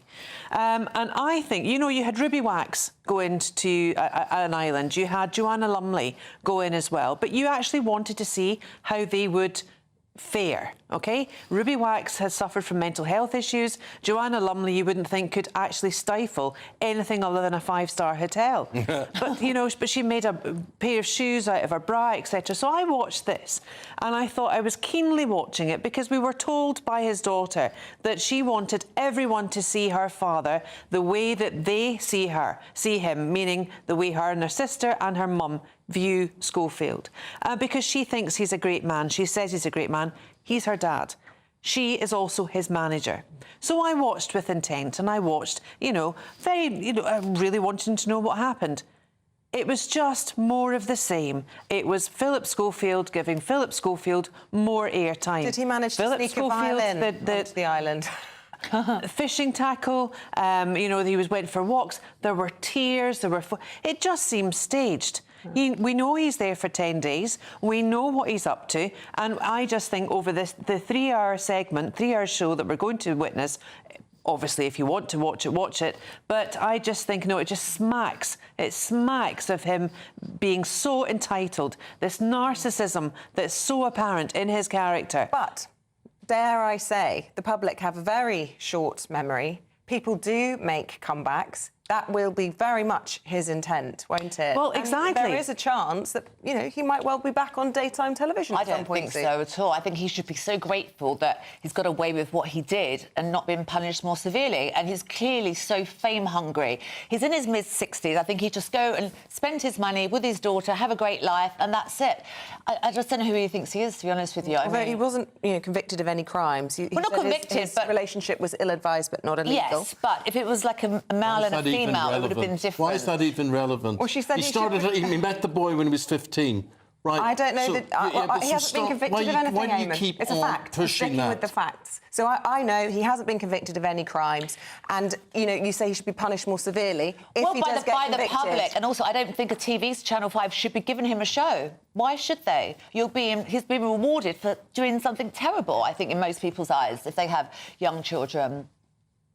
There we go. Anyone else? Sober October, this is. So there's always, every month there's January, there's February, we've now got October. We have to be miserable about something. What do you make of... I preferred November, but that's November, isn't it? And that's about growing a tash. Yeah, you wouldn't want to do that, I'm just saying, why do we have to do Sober October? But anyway. Oh, shut up. I'm just saying, I love these things that are... I dug myself a hole there, Eamonn, stop it. Moving on. Right, cheers to a Sober October. No, thank you. What is the point of drinking alcohol if there's no alcohol in it? Scotland yesterday have increased the minimum unit pricing of alcohol by 60% in some places. Well, they need between 30 to... It doesn't work, Isabel. It's another faux SNP. It does for some people that are trying to give up alcohol, because I wanted to give up alcohol about 4 years ago, and I tried the no-alcohol wine, and it tasted disgusting. Yeah, that is true. There's no good substitutes for alcohol. But the low-alcohol beer, on a hot day, I used to drink Urginger, and there are obviously other beers out there, but that was my favourite, and I absolutely loved it. And when I fancied a beer, I'd actually prefer to have that, because I'd need quite a lot to get tipsy anyway, of beer. But I felt like I was drinking alcohol in a pub. Is it lower calorie, the alcohol-free beer? It is actually lower calorie. The wine is actually not that much lower calorie because of the sugar. What's the point then? But honestly, it made me give up alcohol for a few months when I was working out a lot. So I think it can help for some people. Yeah, and you could argue, Claire, it's good to get your liver ready for the festive period. Oh, come on. Life is just too short. We're here for such a small period of time. Why make yourself unhappy. That's exactly what Eamonn said when he saw it this morning. Is here's a reason for you to be miserable. I don't even drink. I know you don't. But you know, I'm fed up with this. If it's bad for us, ban it, right? If it's killing us, ban it. Don't You'll be left to eat nothing. You'll be left on a desert island in Madagascar then. Heaven help us. But, you know, there's always some sort of, you know, why they don't come out and say custard creams are bad for you, cannot eat them. I love them. They're one of my favourite Have you tasted the custard creams covered in chocolate? No. Oh, they are really lovely from a very local supermarket just opposite the studios. I would ban you from that straight away. That's terrible. Not good for your heart. About your heart. But there's a big range of zero alcohol drinks, are there not? So yes. You're not, I mean, you were saying that they can't do it with wine. Yeah. You're not a fan. No, they do gin as well, don't they? Which I think is quite odd. It's bitter. It's very, I mean, believe me, I've tried. So have I. I really have, I've tried, but there's nothing quite like that. Gosh, that's delicious. Cheers to a sober October. No, thank you. Yeah, if you're doing it at home, let us know. Paula, what do you think of this Strictly Come Dancing row? Again, it's front page of the papers again today. Both the dancer and the professional dancer and the celebrity have both come out of it, they think, as winners. Well, it's interesting because I was actually speaking about this a couple of weeks ago and I heard that the BBC were rumoured to be paying out up to £1 million. It looks like she's saying that she's feeling vindication. I think she's elated because she's got a payout. I'm sure she's had to sign non-disclosures. And it's not just her. I believe that Rachel Riley was looking for a payout. And I mean, this is not fact, but I wouldn't be surprised if Zara got a payout, hence why she was all smiles sitting in the audience for the first show. I think part of the Sarah Thompson, of course, friend of boyfriend Pete Wicks, who's in the show. That's why she's there. Sam Thompson's her boyfriend. Yes. Zara McDermott. Pete Wicks is best friends with Sam Thompson. I think there would have been a stipulation in the contract saying she could have the payout as long as she turns up for the first show because she's very, very popular on the social media. And I think, a few people have been paid out. She's very happy. Haven't heard that before. Here's something, Paula, that's really worthwhile. Scientists have developed a scanner, and this is handheld, that can diagnose cancer in seconds. Yeah, this is amazing, and this could really change people's lives in this country. We have one of the worst detection rates in Western Europe. And this can be handheld. It can also help arthritis. And cancer clearly isn't a death sentence, as we all know, but it's so important to catch certain cancers early. And unfortunately, if you don't have private medical care, your risk of surviving some cancers drops significantly if you're going to the NHS. So this could change things. So very, very good news. But the trouble is, we hear about all these incredible detection techniques. There's this magical blood test that will tell you your chances, but we can't get access to it via the NHS. And then there's this ultrasound. This is why these countries in Europe are doing so much better, because they all have access to this cutting-edge technology, whereas we're funding the NHS. 50% of the government budget goes into the NHS, and we still don't have any of this stuff. There was a doctor, actually, I saw in China that was removing a tumour from someone's lung just via computers. Wow. So it's amazing what can be done now. Yeah, incredible. Yeah. Claire, in the halls of Westminster, if you're a former MP, you would imagine that's it. You can't get back in unless you've got appropriate security passes. But the Metro was reporting today that 2 former MPs who have been suspended from the Labour Party over sexual allegations still enjoy full access. I think this is just absolutely incredulous. It's ridiculous. How can you, if you're suspended from your place of work, still gain entry, still have a security pass? To have a security pass, you still have to have quite high-level clearance, but they've still got access. They've still got access to all the bars. They've still got access to information. It's really ridiculous. Just be asking the question, why? Exactly, I don't know why. It's just said that 2 former MPs, Simon Danchuk and Ivan Lewis, are among 242 ex-members who have unescorted access to Westminster despite no longer being MPs. It's just gives them horrific. a lot of influence, you know, in terms of lobbying and that sort of thing. But they shouldn't have the access, should they? They're not elected members of Parliament. They're not there to give the value and give the opinion of their electorate. They're there to enjoy the free, cheap booze of the bars and also have is cronyism and is lobbyism as well. No sober October there, that has to be said. Guys, thank you very much indeed. We're going to take a short break. We're standing by waiting for the Security Minister, Tom Tugendhat, at the Conservative Party conference to see what he has to say, particularly about things that are happening in Beirut and Lebanon overnight. OK, back shortly with that right after this.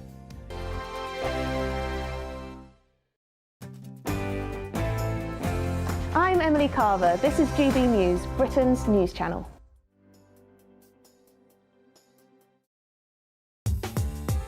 I'm Christopher Hope. From pop star to politicians, I'll interview anybody in a pub who's got a political opinion. Join me every Friday on Spotify, Apple Podcasts, YouTube or gbnews.com, or wherever you get your podcasts. This is GB News, the People's Channel. This is GB News, Britain's news channel. There's a huge financial and mental strain for parents, but we have this system now where it talks about they bringing a family member to help, but I don't think that's happening a lot of the time.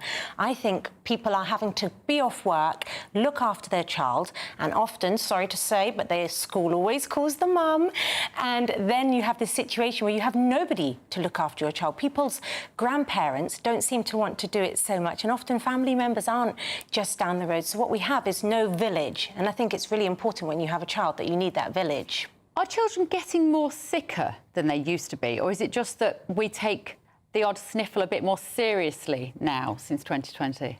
Yes, I do think the odd sniffle can be. I know in my school they say 3 days away, you know, the slightest little thing, and it's like... If you have a cold? Yeah, no, please, go in, yeah. And 3 days off if you have a cold for a child, and we wonder why all these parents aren't at work. I think some of these figures about people who could be working and aren't working, they're not necessarily on benefits, but some of them will be people who, during the pandemic, particularly parents, decided to get a different work-life balance. They quite liked being at home, and they realised the children are benefiting from it. Do you think those people are in these statistics, Annette? Of people staying at home with not working? Who decided to not go back to work of working age? Yes, I think a lot of people don't want to go into an office anymore either. They've had that little bit of freedom and they're like, I'm not going in. And I know employers are trying to get them to go in, but they just want to be at home. They want to be near their children if their children are sick, whether that's the mum or the dad. And also a lot of people don't live near their office or wherever. They don't want to commute. Train fares have gone up, so they say, well, why should I pay? So you have this whole knock-on effect throughout the economy. GB News, the People's Channel. In the GB newsroom, we bring you the news as it happens. With our team of dedicated journalists across the UK. We're ready to keep you up to date with what's happening every half an hour, every single day. Bulletins here on GB News, the People's Channel, Britain's news channel. I'm Tom Harwood. This is GB News, Britain's news channel.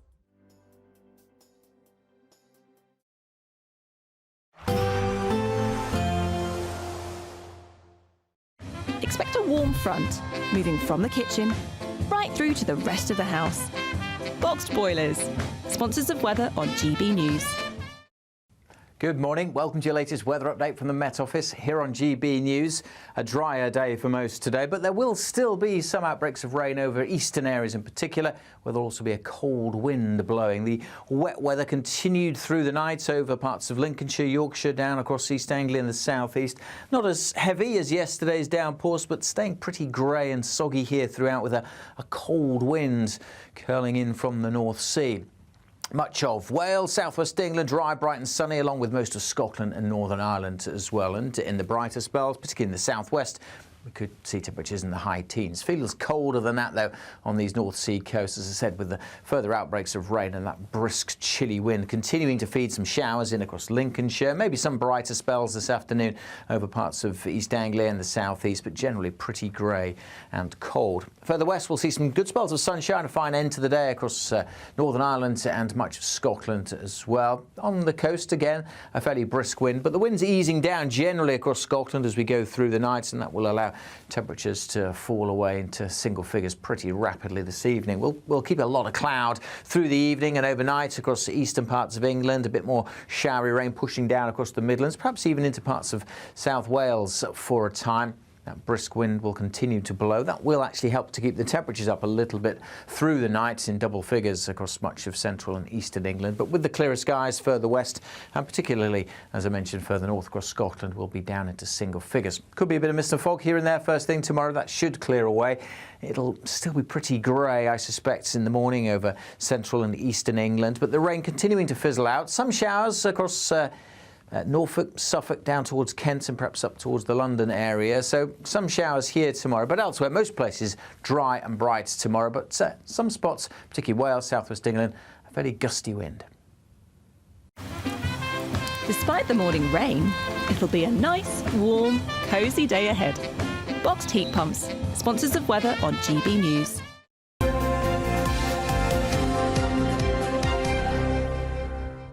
9 minutes before 8 o'clock, and joining us now, Conservative leadership candidate, Shadow Security Minister. We say hello, good morning, Tom Tugendhat. Good morning, Eamonn. How are you? Well, I'm good. And first of all, Tom, we just want to, before we get in talking about leadership things, what's going on in Lebanon and Beirut and Britain's involvement in it, or what Britain's involvement should be. What's your take? Well, look, Eamonn, I lived in Beirut from 97 to 99. I was a journalist out there. And at the moment, my fears, my concerns are with so many of my Lebanese friends who are extremely worried, as you can imagine.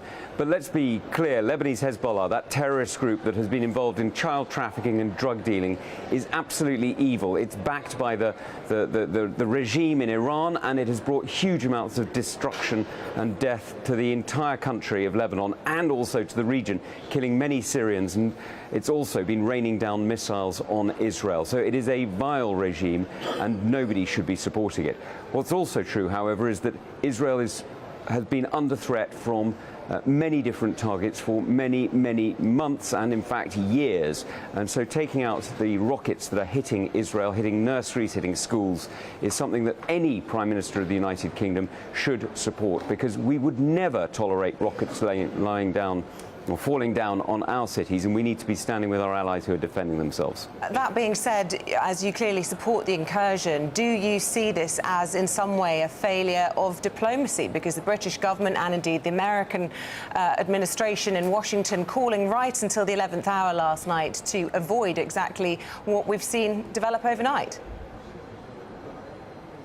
Well, look, David Lammy has made Britain irrelevant in Middle Eastern diplomacy by the way he's conducted himself. Frankly, Labour has made Britain weaker in British diplomacy by the way they've conducted themselves. Their sort of showboating, virtue signalling isn't the way you stand up for Britain. It's not the way you defend yourself against terrorists. And frankly, anything that equivocates between the terrorist-sponsoring regime in Iran and any democracy is to completely misunderstood the purpose of diplomacy.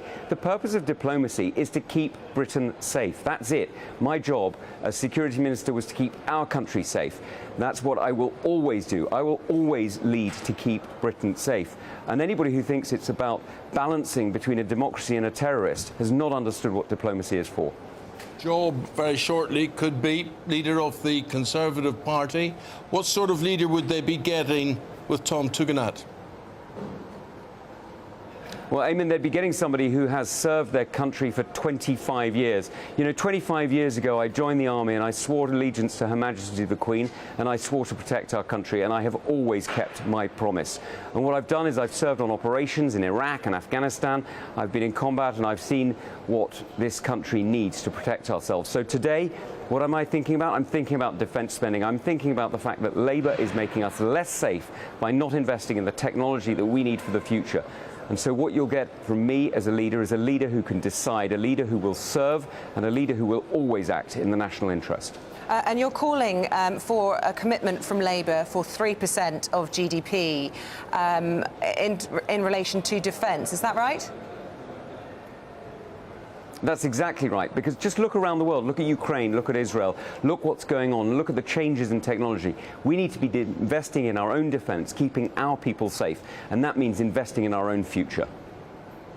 Because I believe you've been asked this morning whether or not you personally would reverse Labour's winter fuel cuts. And you've said that you're not prepared to do that because you don't want to write a budget 4 years out. But you are prepared to do that when it comes to defence.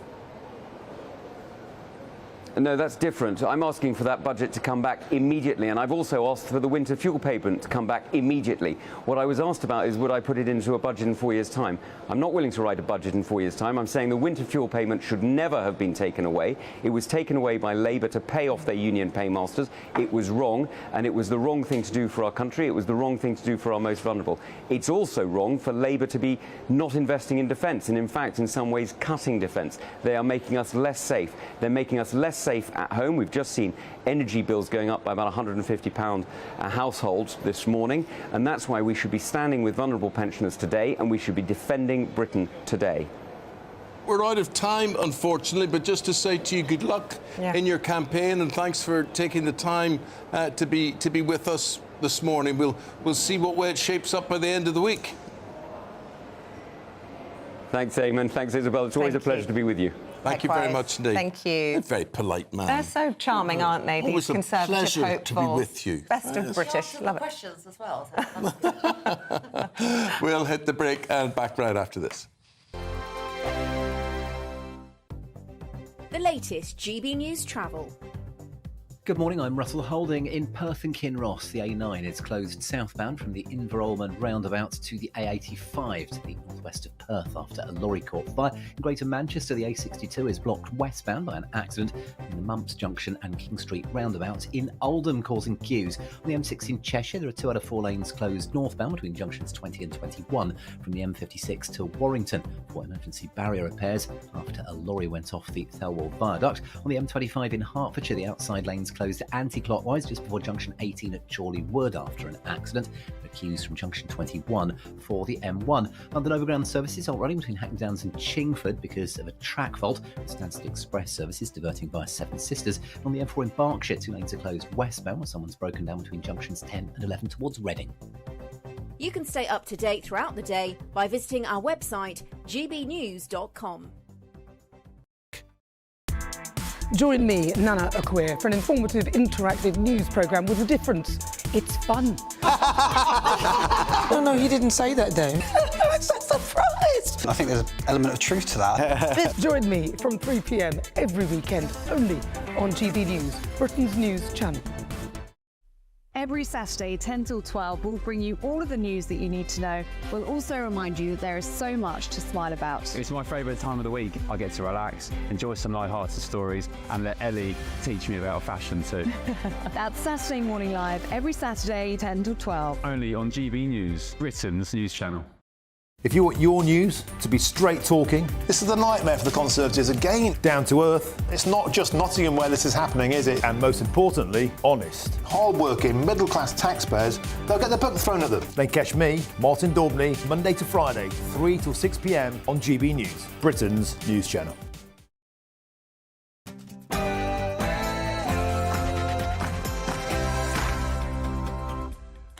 Hello there, very good morning to you. Israel invades Lebanon.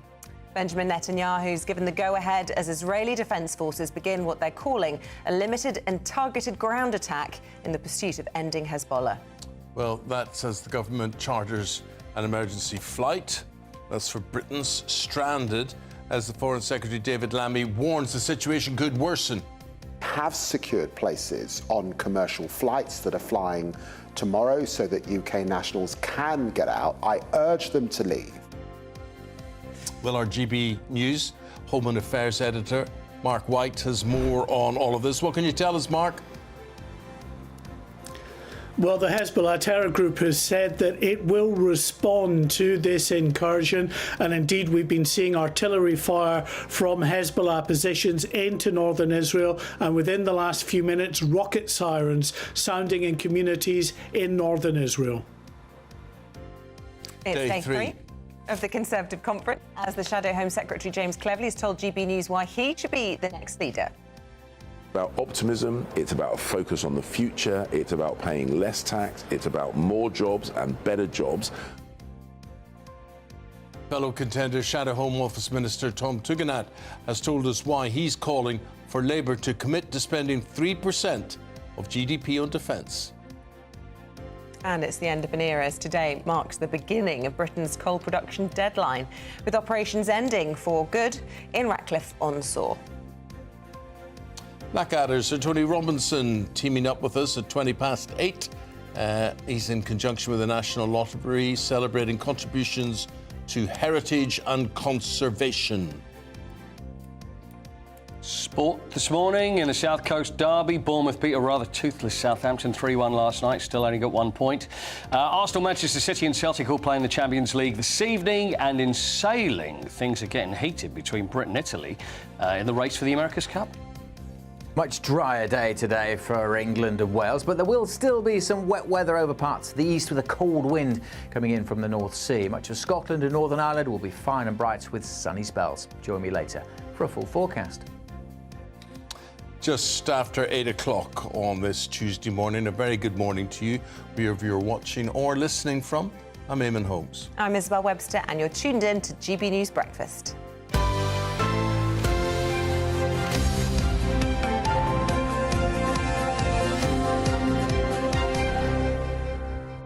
We begin in the Middle East, and the Israeli army say they have begun a targeted ground operation against Iranian-backed militia, with artillery fires reported in the southern parts of Beirut.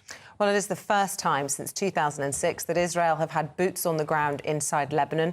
It all comes as the government's chartered a commercial flight to bring British nationals home from Lebanon.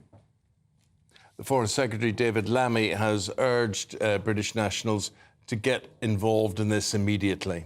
We'll do all we can to assist people to get out, and we have secured places on commercial flights that are flying tomorrow so that UK nationals can get out. I urge them to leave because the situation on the ground is fast moving, and of course, whilst we will do everything we can to protect British nationals, and those plans are in place to do so, we cannot anticipate the circumstances and the speed with which we can do that if things escalate in a major way over the coming hours and days. Well, let's bring in our Home and Security Editor, Mark White, who joins us this morning. Mark, things are indeed escalating hour by hour. What more can you tell us since those Israeli troops crossed the border in this ground incursion earlier this morning? Well, what we can say at this stage is it's not a full force ground incursion. It's limited in scope. We understand that some special forces troops are involved in a limited capacity, but that is likely to increase and more troops will head across that border inevitably. We've been seeing the massing of very significant numbers of Israeli forces on the southern Lebanon border for months now, as they've been slowly winding down the scale of the operation to the south in Gaza and moving those troops up to the north to deal with what is and has been a persistent problem really since those terrorist attacks were launched on October the 7th. In fact, the very next day, Hezbollah decided to enter the war, and in that time has fired more than 8,000 missiles, rockets and launched drones towards Israel. Israel has decided enough is enough. They need to get, the imperative is to get into southern Israel to push Hezbollah back through what is supposed to be a demilitarized zone up to an area called the Litani River. I think if they got Hezbollah beyond that, that might be seen as a success by Israel. But for a very significant time now, Hezbollah has been operating in that demilitarized zone, firing these rockets and missiles towards northern Israel. And Mark, can we talk about those Brits who are, possibly hesitating about leaving the country? I know that British citizens have been advised by the previous government not to even visit the country since October 2023.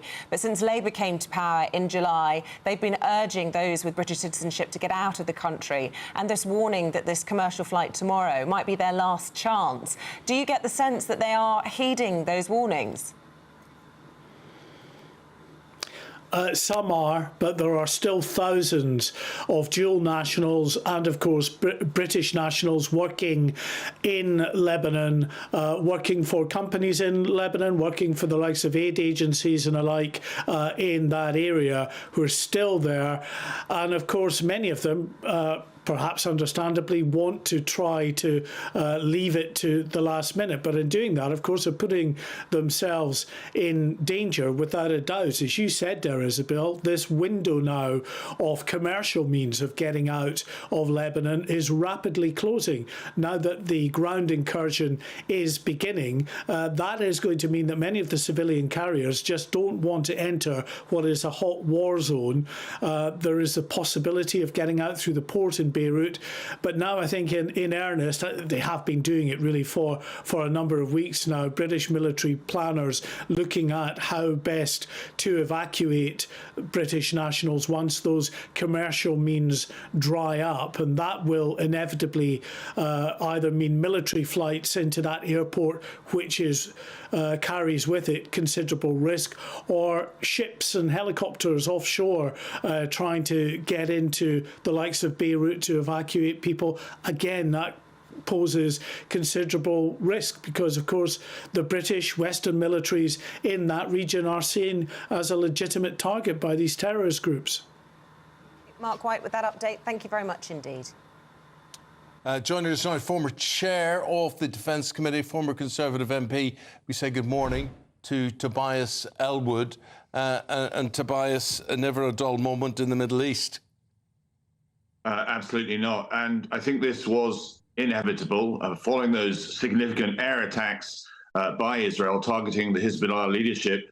That was never going to be enough to destroy Hezbollah's capability to fire into northern Israel. And that's what Israel wants to do. It wants to be able to return its citizens to that area. But Israel may be stressing this is a limited, localized operation, but there's nothing simple about these operations. We saw that back in 2006 and indeed in 1982 when these incursions into Lebanon became very complex, very costly, and indeed very lengthy incursions. And it's worth stressing that Hezbollah is certainly weakened after those airstrikes. The senior military and political leadership have been taken out, but it remains a formidable fighting capacity. And an almost tunnel system exists for them to fight from, as well as a formidable arsenal of Iranian-supplied missiles waiting to be fired.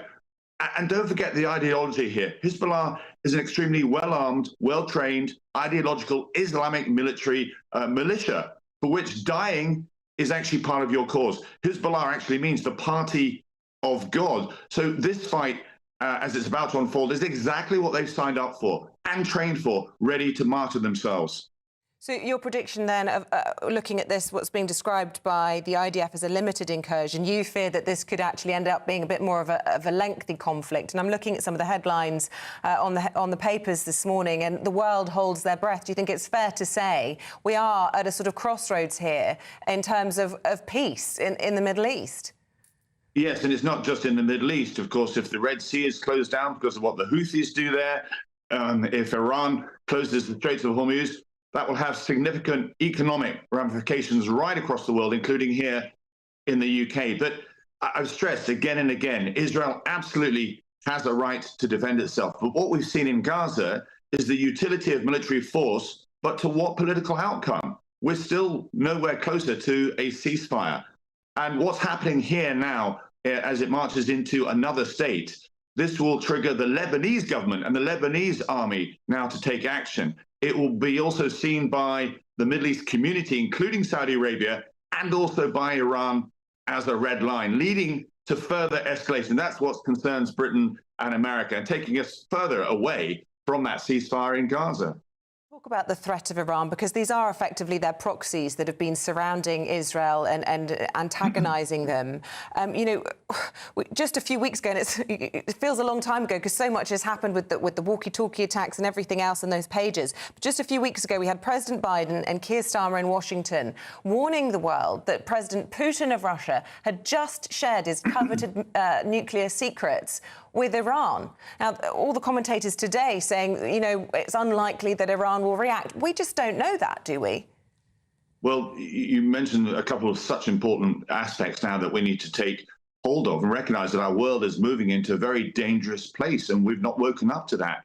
What sits behind Hezbollah, as you implied, what sits behind Hamas and the Houthis is Iran, and we've done nothing about that for the last decade or so. Iran's been able to empower and advance its influence right across the Middle East, and now we're seeing this alliance develop between Iran and Russia, and of course Russia as well as China. And what's the West doing about it?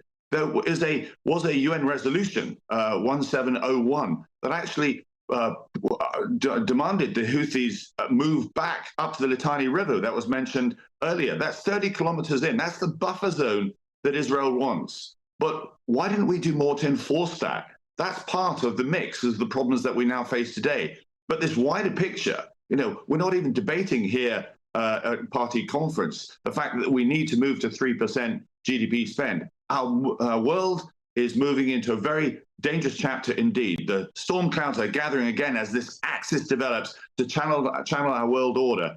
And it's playing out right in front of us, not just in the Middle East, but also in Ukraine as well. You mentioned conference there, which you're at. Looking at domestic politics, who would you like to see as your new leader? That's the big question. I'm not taking sides at all. I would just humbly encourage whoever it is, as they put out their stall, put the nation's interest first, not the parties. Don't just say things that appeal to the base. Let's look to the electorate. Bear in mind, nobody is listening to us as well. So don't craft policies for today, but for 4 or 5 years' time, when Britain will look very different, digitally, security-wise, or indeed economically. And I'd also say, have a focus on where Britain is in the world, whether it's being opposition or indeed in government. The Conservative Party has helped shape the language about our defence posture, and that's something that we can do immediately. But again, as I say, there's very little discussion here. There's very little discussion at the Labour conference, and there certainly was no discussion about this impending threat that the world faces during the actual election campaign as well. A lot of people saying too much navel-gazing, we're sleepwalking into this crisis. I just want to ask you, because you're no longer an MP, you're no longer shackled by being whipped or ambitions within the party or being on a defence select committee, whatever that might be. So, I suppose my question is the fatal problem in this whole leadership process that we're watching, this conference has been turned into a big hustings, haven't we, is that the membership decide at the end, and it's just 100,000 people in this country of over 66 million. Should the party instead be trying to decide on a leader who will broadly appeal to the British public rather than to this tiny group of people? Or is that the right way to decide the leader, because it is a Conservative leader at the end of the day? Firstly, I'm not sure that I was ever shackled in that sense of the term. I very much tried to speak my mind, and I wish more people did that. But it's the sycophants of Parliament that really perhaps drove me mad. Now I look from the outside. But you are 100% right. It was William Hague that crafted these rules when he came in, and he only, I think, a couple of days ago said, I got it wrong. And I've been saying this for a long time. It should be the parliamentarians that make that final decision, because otherwise, and you're seeing it now, people are actually crafting their messages. It's the Groucho Marx approach to policy. If you don't like my principles, I've got others. People are changing their viewpoint just so they can schmooze and appease and appeal to the base. Who could you possibly mean? I'm not going to say, but you wouldn't be talking about Robert Jenrick, would you, who was a Remainer and is now an arch Brexiteer? We all know it. We all know it. And all I'm saying, it happens all the time, and it's happening at conference as well. That's why I simply encourage, if you put the nation first, and rather than the party as well, leadership is about taking your party to places perhaps where they didn't expect to go. It isn't about listening to the biggest noise and then getting behind them and joining in with that chorus. That's called populism. Well, Tobias, fascinating listening to you. Thank you very much indeed for your time this morning. Thank you. Thank you. So, Rishi Sunak's promise to stop the boats while he was Prime Minister has been called unachievable by his former ally and Shadow Home Secretary contender, James Cleverly. Well, that's as he and Robert Jenrick prepare to face questions at the Conservative Party conference later today.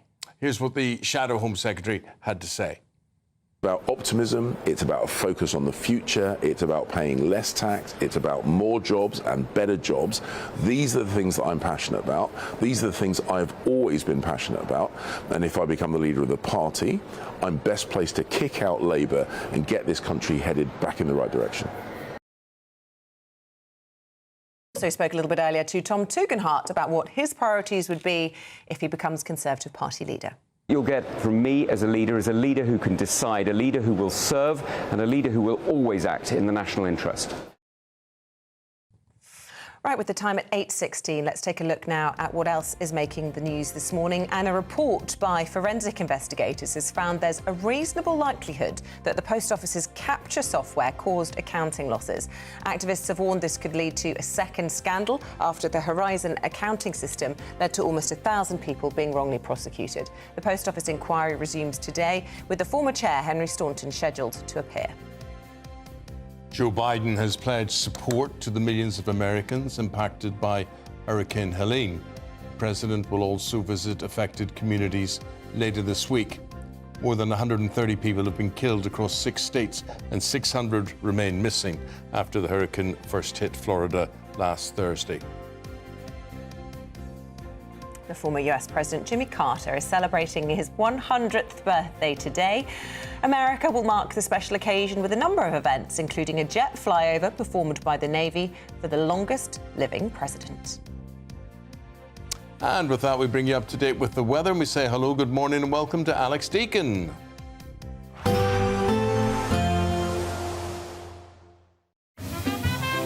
Heavy showers first thing will be followed by a warm, cosy day. Boxed Boilers, sponsors of weather on GB News. Good morning. Welcome to your latest weather update from the Met Office here on GB News.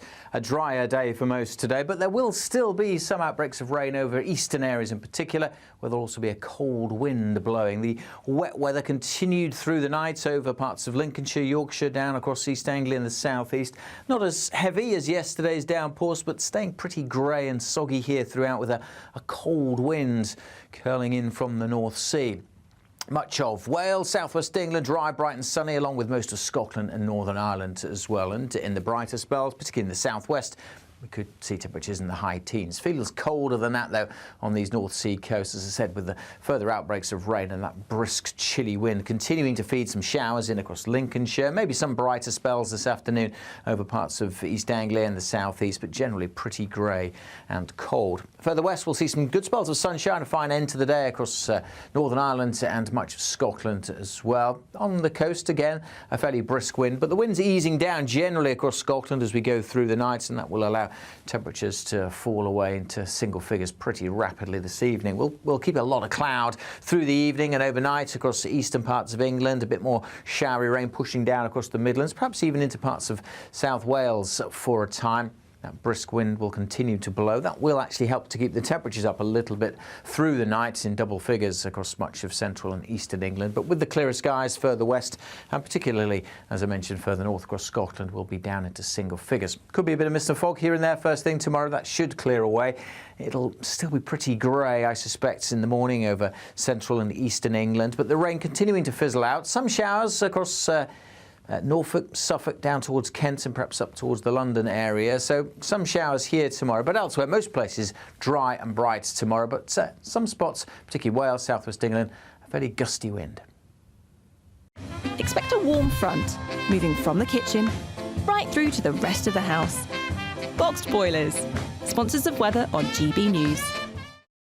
Right, with all this autumnal weather coming our way, here's your chance to get hold of some autumn cash. It's a boost of possibly £360,000 if you're lucky enough. 360? I don't know. No, it's 36. So take that back. We can't promise you that much. Sorry, I said possibly. But it's still very good. It's £36,000. It's £3,000 a month. That's what I meant. There you go. Could be yours. There's still on demand. Good luck. Good luck.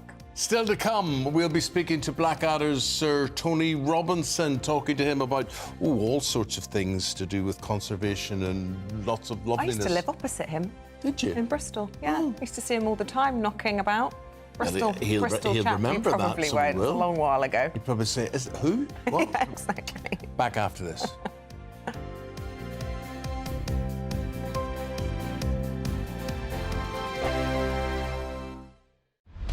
Britain's Newsroom, weekday mornings from 9:30. So I'm one of the lucky ones. I'm going to see your show, Behind the Shoulder Pads, one night only at the Adelphi Theatre, October the 22nd. You're talking about your extraordinary life. Stage, screen, published author, 19 books, TV, most important. Yeah. Is there anyone who's managed to straddle, what, 7, 8 decades in showbiz and still be at the top? Yes, I was thinking about that the other day because somebody said, you know, the last of good. There is a Shirley MacLaine. Sure. She started at the same time as me. Right. Sophia Loren. Yeah. She started around the same time. She's not working much, though. It's true, she's not, but she's still out there being, you know, a major icon. And of course, people like Dick Van Dyke, who's just almost 100. Yeah, he's incredible, you know, isn't he? I'm a mere babe next to him. You are.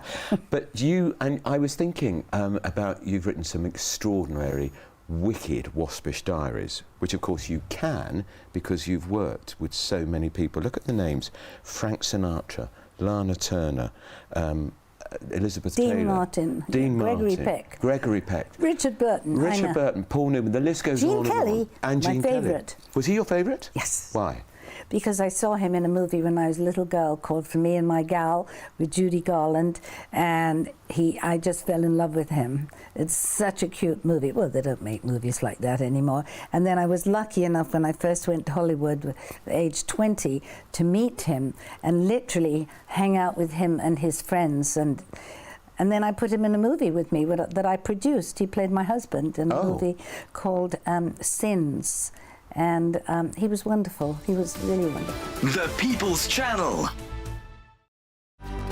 Good afternoon, Britain. Your lunchtime update on the stories that matter across the UK. From breaking news and insightful analysis, inspiring stories and lively debates. You're comparing yourself to a former Prime Minister. Which is it? Stay informed, stay updated, stay entertained. I just don't know how anyone would not want to be there. Every weekday from midday. We are Good Afternoon Britain, only on GB News. Britain's news channel.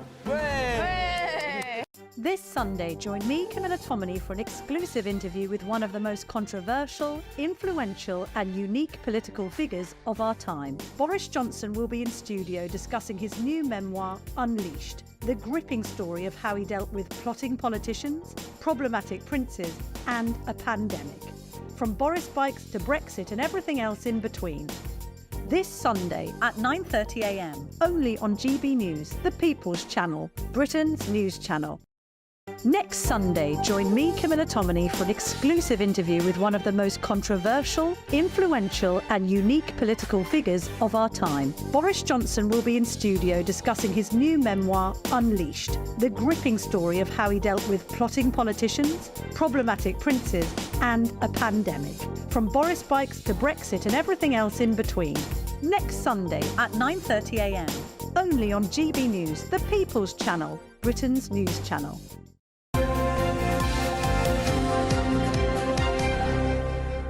Just a lot of you talking, and a little reminder that you can actually hear us on the radio, which a lot of you are finding a bit of a novelty and quite useful. So there we are, we're on the radio as well as television. It's a simu broadcast. Simulcast. That's the very one. Yeah.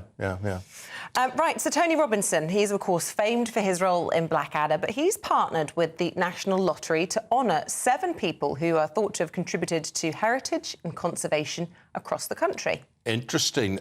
Tony is a passionate advocate for history, and he's unveiling, well, an incredible installation at Whitby Abbey, which he's going to tell us about today. Tony, good morning to you. Good morning, Eamonn. The wind is blowing just mega and the rain is hammering down, and I've got this little earpiece on listening to you, but it's like Wuthering Heights. I can hardly hear you through all this, but you know, let's cross our fingers and hope we can get through this interview without me being blown off into the North Sea. It's like a scene from Macbeth there. Tony, tell us about this installation. I'm finding it hard to get my head around this. Okay, it is honestly one of the loveliest things that I've ever seen. Can you see Whitby Abbey behind me? It's fantastic.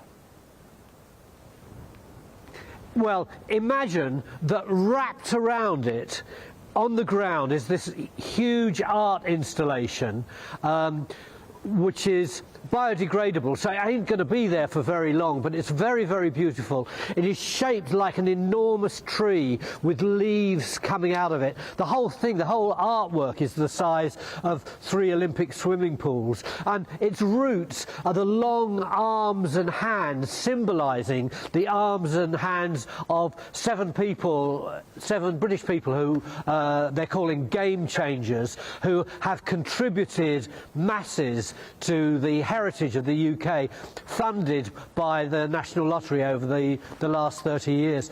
But it is such a beautiful thing.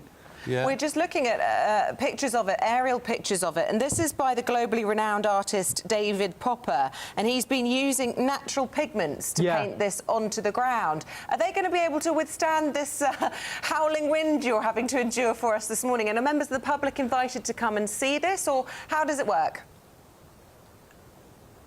Yeah, members of the public can come along and see it. It is very fragile. It isn't going to last for long. And in fact, it had all these wonderful hands coming up to form the trunk of the tree. And 3 days before it was due to be opened, 4 of them blew away. And I had to work all through the days and the nights putting them back. And it's all made out of natural pigment, so it's, you know, it doesn't damage the earth around it, but like things like sort of soot and powdered milk, that kind of thing. And it's all brought together into this stunningly elegant thing representing, I think, something like £30 million a week that the National Lottery gives just towards what they call heritage projects. And I think one of the reasons why they've come up with this complex artwork is because heritage means all sorts of different things. It's like tagging sharks and skate in the North Sea. It's reclaiming the history of LGBT plus people. It's the woods. It's making the cairngorms beautiful again. All those kinds of things, tying them all together into this gorgeous tree. Yeah, it's the sort of things we should be concentrating on. And you say there are 7 individuals who you're honouring, people who are behind some of these projects. Can you tell us about some of those people? Well, for instance, when I was a kid, Jodrell Bank seemed to me to be the epitome of great forward-thinking British science, and it was about aliens and spacecraft and all that kind of thing. And then we had NASA and the walking on the moon and all that, and suddenly all that kind of aspiration, we forgot that it was British. It all seemed to be American. And of course Jodrell Bank and its huge dish are still there, but they've transformed it into somewhere where people can engage in the whole notion of the sky and stars, and now they've got 200,000 people a year coming in. And I was talking to the professor who works there, and it's all about the celebration of outer space in a way that I've never seen before. We've got Tim Smith, he's one of the 7, the guy who started the Eden Project, and you know, as a kid, I used to potter around the garden with my dad and learn about the trees and plants that way. But that whole sort of notion of gardens seemed to almost disappear in the 70s and 80s, didn't it? Something that was so vivid to us all earlier. And Tim and his team have really brought back to life that whole notion of how wonderful and life-giving and affirming trees and plants are. That's lovely. So it's all different kinds of things, and brilliant people. There were 7 of them altogether. I'm being surrounded by them for the last 48 hours. It's been so inspiring. And David Popper, the artist, internationally renowned artist, said that what made that piece of work art for him and why it's so great is really just the personality of those people. That's beautiful. Isabel, who sits beside me here, Tony, she tells me she used to stalk you, that you and her lived in the same street. She was opposite you. I did. I had a little flat opposite your house in Clifton many moons ago. I used to see you around Bristol all the time, but you won't remember me. But it was a real excitement whenever we saw you wandering around. Oh, those were the days. Those were the days. But you've done a fantastic job in bringing history to life through your Time Team and many documentaries over the years. How much do you think that we value our sort of heritage and our cultural heritage in this country? And do we need to do more to appreciate it? It's a funny old word, heritage, isn't it? Because I don't think many people really know what it means. It's sort of vaguely something to do with, like, the Vikings or something, you know, reclaiming those kinds of stories. And I think one of the things that National Lottery has done so well is to say really every aspect, every fragile aspect of our life is something that we need to recognise and something that needs to be honoured and protected, and not just by a few educated people but by everyone. And I think one of the big things that National Lottery has done over recent years is to say, who are the people who don't feel that heritage and culture have any meaning for them? How can we get to them? How can we excite them in what they're doing? For instance, one of the projects that that I've been talking about with people here yesterday is it's like a wood that still exists in London. There's only tiny little bits of it. You know, there might be a tiny little clump of trees in someone's back garden and then a little bit of park over there, more trees over there, but you can still kind of put it together and recreate the park as it was. And a lot of young kids have got terribly excited and involved in reclaiming the story of the wood that used to be in the streets where they live. I think it's a lovely project. Thank you very much for exciting us this morning. Great, you're still standing, you haven't been blown over, you haven't drowned, everything's okay. And thanks very much indeed for telling us all about that heritage tree land out there. Thank you very much. Not at all. God bless. Love to you both. Bye. Thank Bye-bye. you. Makes me want to go to Whitby Abbey and have a look. Yeah. It's fantastic.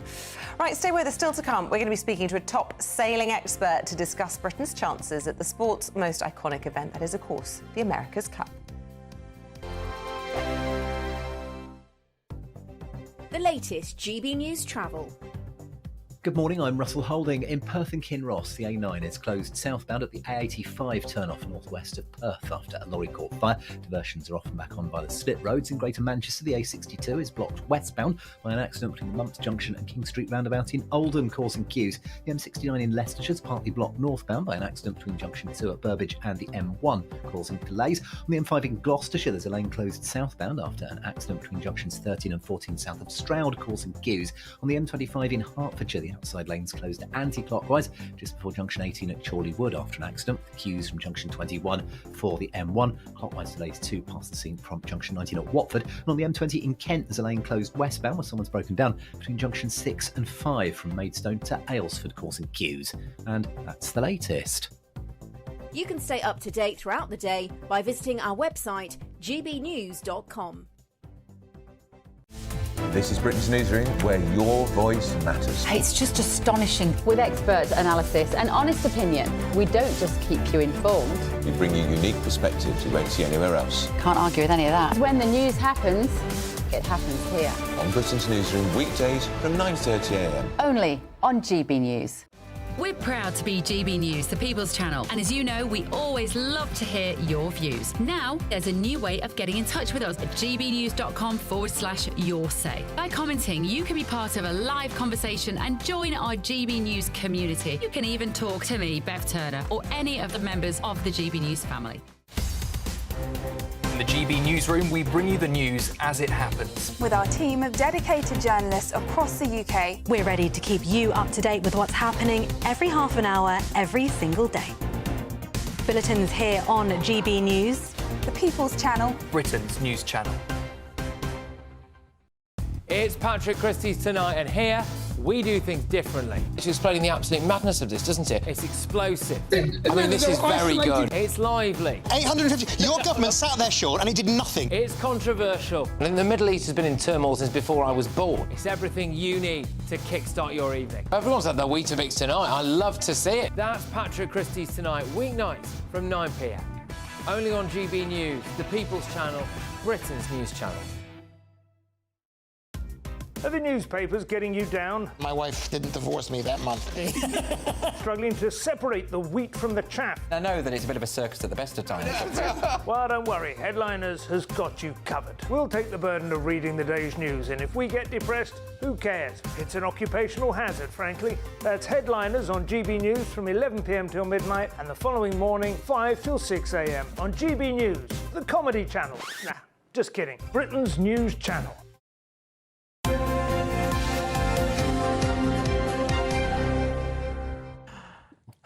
Just getting that sinking feeling this morning. See you down there. Yes.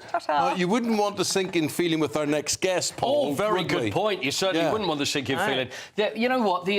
It's interesting because Eric Ten Hag, you know, we spoke about Eric Ten Hag, and is Eric Ten Hag going to get fired from Manchester United? The chances are not at the moment. Why? Because the boss of Ineos, who is Sir Jim Radcliffe, he is also, his other big thing is sailing. And Team Ineos are looking... Are you going lower and lower as we speak? I'm going lower and lower. I'll come down with you. So Team Ineos, they've got Britannia, which is racing to win the America's Cup. Now, the America's Cup has been going since the 1850s, which we've spoken about for a fair old bit. 1850s, Britain have never won it. So where they are at the moment... To reach the America's Cup... Have I lost you yet? Are you still with me? No, I'm still with you. Still with me. To reach the America's Cup, they have to beat Italy, which is Luna Rossa, which is their boat. And if they beat Italy, then they go against New Zealand. And you know what? Should we just go... Why don't we just go to Barcelona? We could talk to a man who actually knows what he's talking about. It's my favourite yachting broadcaster, Alec Wilkinson, who's in Barcelona as we speak right now. Morning, Alec. Hi, Paul. Hi, everyone. Listen, it's great to see you. How was the explanation? It was pretty much on the money, wasn't it? Clear as mud. You did a good job of explaining it. It's actually quite simple. It's the oldest international trophy in sport, and Britain hasn't won it yet. So it's about time we did. So you're in a qualifying stage, as I understand it, Alec, and England against Italy. It's standing at 3 apiece, and it's first to 7. That's right. So today we've got 2 more races. So it won't be decided today, but potentially one of those 2 teams could put themselves into a position in which they seal the deal tomorrow. You mentioned Jim Radcliffe. Yes, he's here. He's out on the water every morning. He's back on his super yacht in the evening. He is absolutely loving this.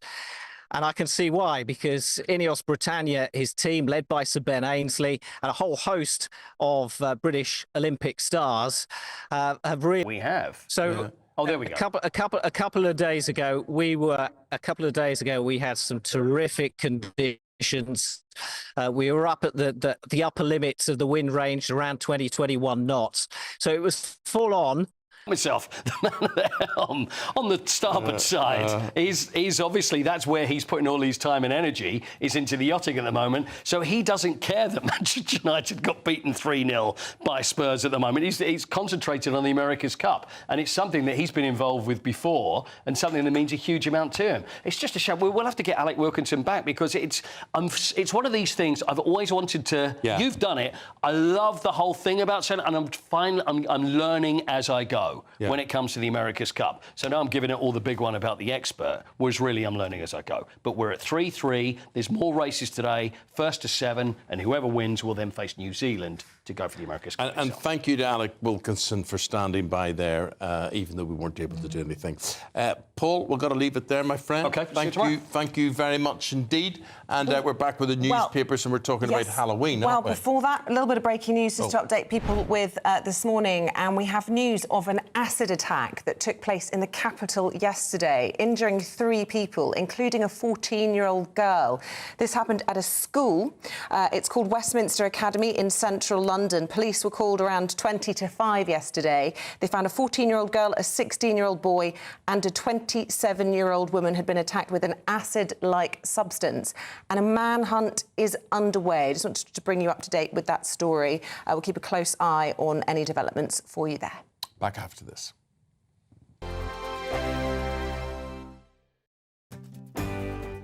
I'm Mark Dolan, and this is GB News, the People's Channel, Britain's news channel. If you want your news to be straight talking, This is a nightmare for the Conservatives again. down to earth, It's not just Nottingham where this is happening, is it? and most importantly, honest, Hard-working, middle-class taxpayers, they'll get the book thrown at them. then catch me, Martin Daubney, Monday to Friday, 3 till 6 p.m. on GB News, Britain's news channel. This is GB News, Britain's news channel.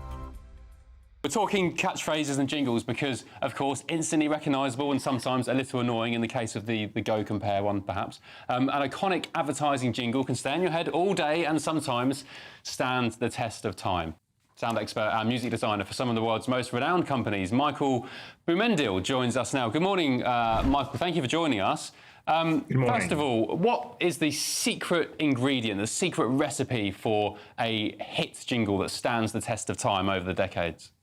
Well, I have to say the secret 100 years ago is not the secret today, because today all the brands are using music. So the first secret is to stand out, is to make something different, to do something interesting. The other thing I believe is to do something that is true to the brand, that is talking to you. You know, it's not only about the memorability, but it's about telling something about the brand.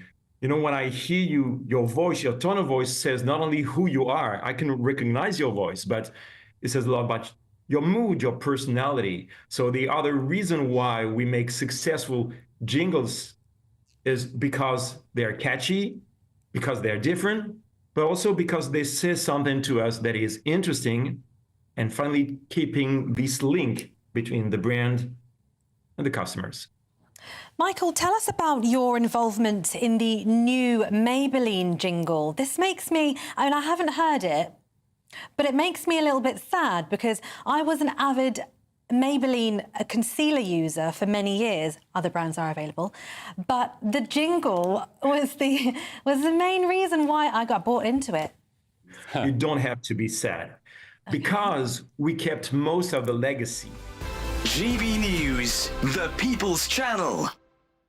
We're proud to be GB News, the People's Channel. And as you know, we always love to hear your views. Now, there's a new way of getting in touch with us at gbnews.com/yoursay. By commenting, you can be part of a live conversation and join our GB News community. You can even talk to me, Bev Turner, or any of the members of the GB News family. I'm Emily Carver. This is GB News, Britain's news channel.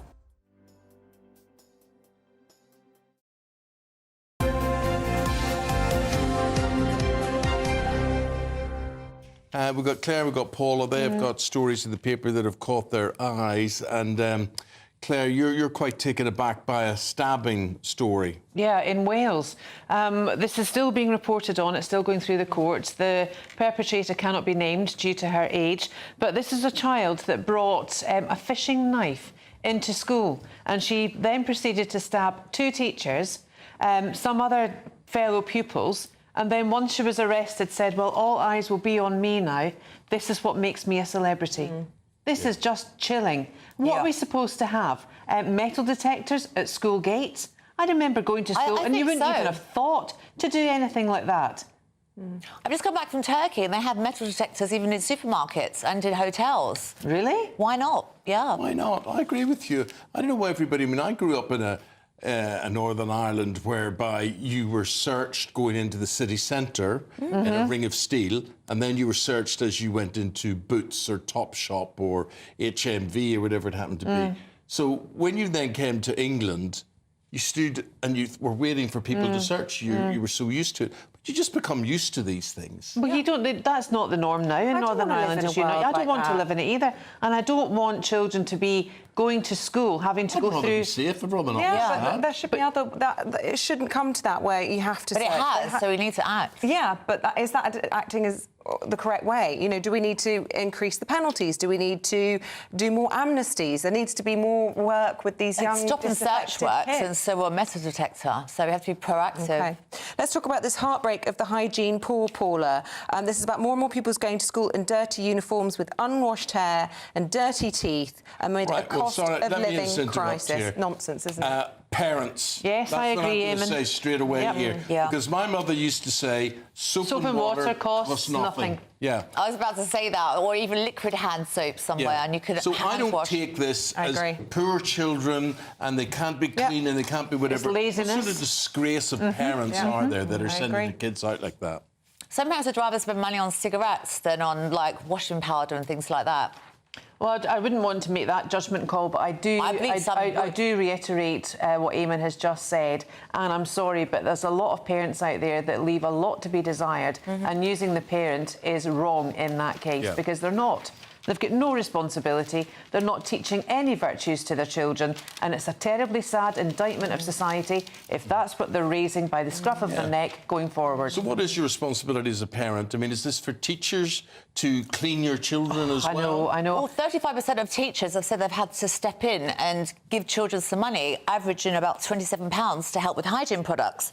And this is what I think is very interesting, because so much of the talk you hear today about our low birth rate, all mothers should have children, all mothers have children. Not every female can be a good mother. So I think people are just having kids willy-nilly without thinking it through, without being in stable relationships as well. Well, here's a lady called Ruth Brock, and she's chief executive of Hygiene Bank. And she says hygiene poverty is a silent crisis that impacts children's health and limits life chances. So yet again, here we are living in a society that says it's not our problem, it's society's problem that my poor children stink of BO and are filthy and have dirty pants and no morals, whatever. And I just think, wise up. Yeah. Somebody's got to take this responsibility. Yeah, they do. They really do. I mean, a toothbrush costs probably £1 and will last a year. I mean, there is, and obviously toothpaste is not that expensive. There is no excuse not to brush your teeth as a child. No, OK, we're all in agreement with that one. Right, sticking with the price of things, Claire, let's talk about Halloween, fast approaching. The cost is scary, says the Sun. I can't believe what is scary for me is where this year is going. Today's the 1st of October. Pinching a punch. My goodness me. But a quarter of us will be spending at least £100 on Halloween treats. What, there we sweets go. and stuff? Sweets and treats, that's it. Please don't buy plastic pumpkins and all the rest of it. It's just I remember disaster for the planet. when I had the kids at home getting the place all done up, especially the outside. I used to go and I used to love it, right? Get all the webs and stuff like that until a 2-year-old got stuck in the rope wet. Oh, dear. I could not move for laughing. It was horrific, but it was very funny. But anyway, so get them packed full of E-numbers, let them enjoy. We used to just get monkey nuts in Glasgow when we went round, and we had a turnip. We had none of this lovely soft carving of a pumpkin. It was such a hard pumpkin. I've grown my first pumpkins. No. I've got 2. Really? I haven't picked them yet, but they're about this big, and I'm so excited. They're just turning orange now. They've been green for a while. I object to pumpkins. Why?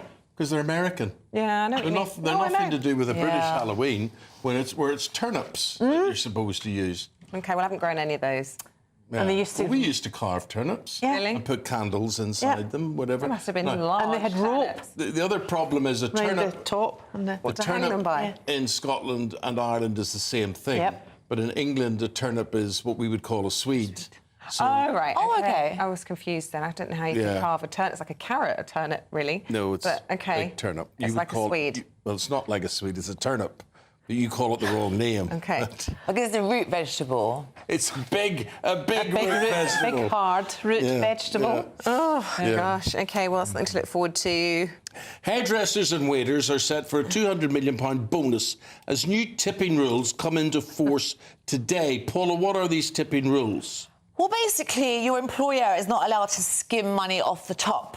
Good. But yes, I agree. Hairdressers, though, I have to say, I do love hairdressers, but they're so expensive these days. And I do feel sorry for some of them, though, because now they don't really get a lot of tips, because when you go to a hairdresser, they don't say, oh, would you like to tip and add, like, a percentage. They used to give people cash tips back in the day. But more and more restaurants are adding tips as high as 20%, and the service isn't really very good.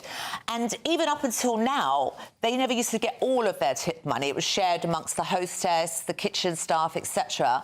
But I think now it's going to be more like an American rule, where the actual server will get the money, then they distribute it to who they see fit, because they've done the work. So in other words, you go into a restaurant, you will always tip the waiter or waitress, but never the chef. Yes. So you're saying the chef would get money this way? Yes, but actually, there's a restaurant in Soho. I couldn't quite believe it. I saw an article written about it where a man went in there. The service was included 15% for the service, and then the person said, "Oh, can you need to tip 15% now for the kitchen staff?" And he was like, "Excuse me?" He goes, "I'm not doing that." And that's what some restaurants try now. Well, a lot of these restaurants rely on casual work and zero-hour contracts, so a lot of people do go without. But it's good to get the traditional way of tipping. Here's a good tip for all of you. What? We're finished, and here's the weather. Thank you.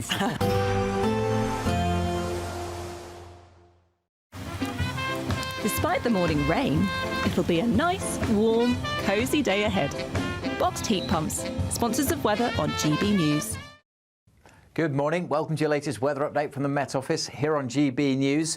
A drier day for most today, but there will still be some outbreaks of rain over eastern areas in particular, where there'll also be a cold wind blowing. The wet weather continued through the night over parts of Lincolnshire, Yorkshire, down across East Anglia and the southeast.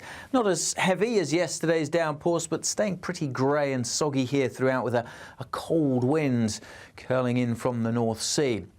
Much of Wales, southwest England, dry, bright and sunny, along with most of Scotland and Northern Ireland as well. And in the brighter spells, particularly in the southwest, we could see temperatures in the high teens. Feels colder than that, though, on these North Sea coasts, as I said, with the further outbreaks of rain and that brisk, chilly wind continuing to feed some showers in across Lincolnshire. Maybe some brighter spells this afternoon over parts of East Anglia and the southeast, but generally pretty grey and cold. Further west, we'll see some good spells of sunshine, a fine end to the day across Northern Ireland and much of Scotland as well. On the coast, again, a fairly brisk wind, but the wind's easing down generally across Scotland as we go through the night, and that will allow temperatures to fall away into single figures pretty rapidly this evening. We'll keep a lot of cloud through the evening and overnight across the eastern parts of England, a bit more showery rain pushing down across the Midlands, perhaps even into parts of South Wales for a time.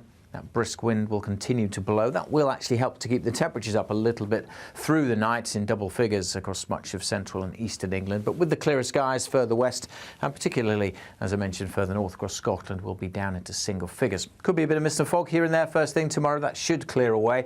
It'll still be pretty grey, I suspect, in the morning over central and eastern England. But the rain continuing to fizzle out. Some showers across Norfolk, Suffolk, down towards Kent and perhaps up towards the London area. So some showers here tomorrow, but elsewhere, most places dry and bright tomorrow. But some spots, particularly Wales, southwest England, a fairly gusty wind.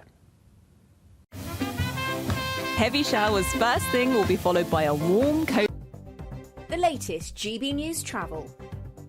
Good morning, I'm Russell Holding. In Perth and Kinross, the A9 is closed southbound at the A85 junction northwest of Perth after a lorry caught fire. Diversions are off and back on via the slip roads. On the M6 in Cheshire, 2 out of 4 lanes are closed northbound between junctions 20 and 21 from the M56 to Warrington.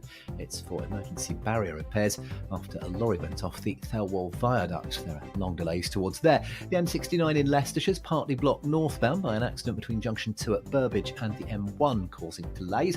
On the M5 in Gloucestershire, there's a lane closed southbound after an accident between junctions 13 and 14 from Stroud to the Thornbury and Fowlfield turn, with queues towards and past there.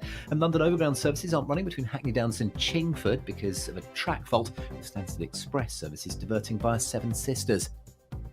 You can stay up to date throughout the day by visiting our website, gbnews.com.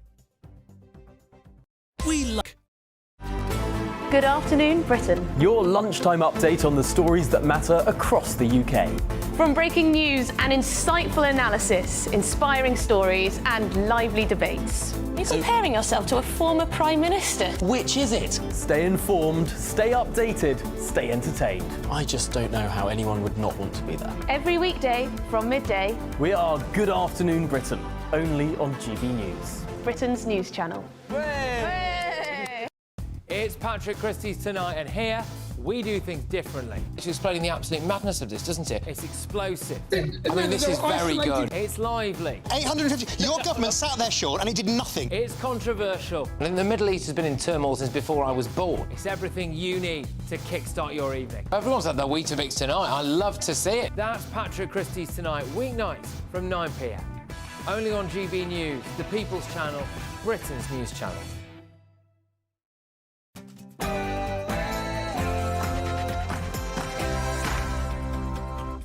Good morning. Israel has invaded Lebanon.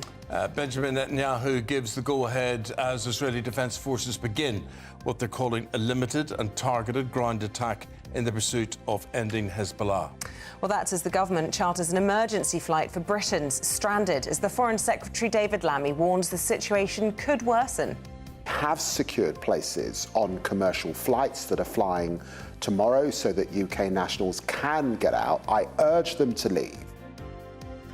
Our GB News Home and Security Editor has more. Well, the Hezbollah terror group has responded. Artillery fire and missiles into northern Israel this morning, and a commercial ship in the Red Sea attacked by the Houthi terrorists. Day 3 of the Conservative conference. The Shadow Home Secretary and Shadow Security Minister are amongst those fighting it out for the leaderships. Here's what they had to say with us this morning. About optimism, it's about a focus on the future, it's about paying less tax. What you'll get from me as a leader is a leader who can decide, a leader who will serve, and a leader who will always act in the national interest. Plus, some breaking news this morning as Scotland Yard's confirmed a manhunt is underway after an acid attack yesterday afternoon leaves a London schoolgirl with possibly life-changing injuries. That's the end of an era. Today marks the beginning of Britain's coal production deadline, with operations ending for good on Ratcliffe-on-Soar. Much drier day today for England and Wales, but there will still be some wet weather over parts of the east with a cold wind coming in from the North Sea. Much of Scotland and Northern Ireland will be fine and bright with sunny spells. Join me later for a full forecast. On this Tuesday morning, a very good morning to you. I'm Eamonn Holmes. I'm Isabel Webster, and this is GB News Breakfast.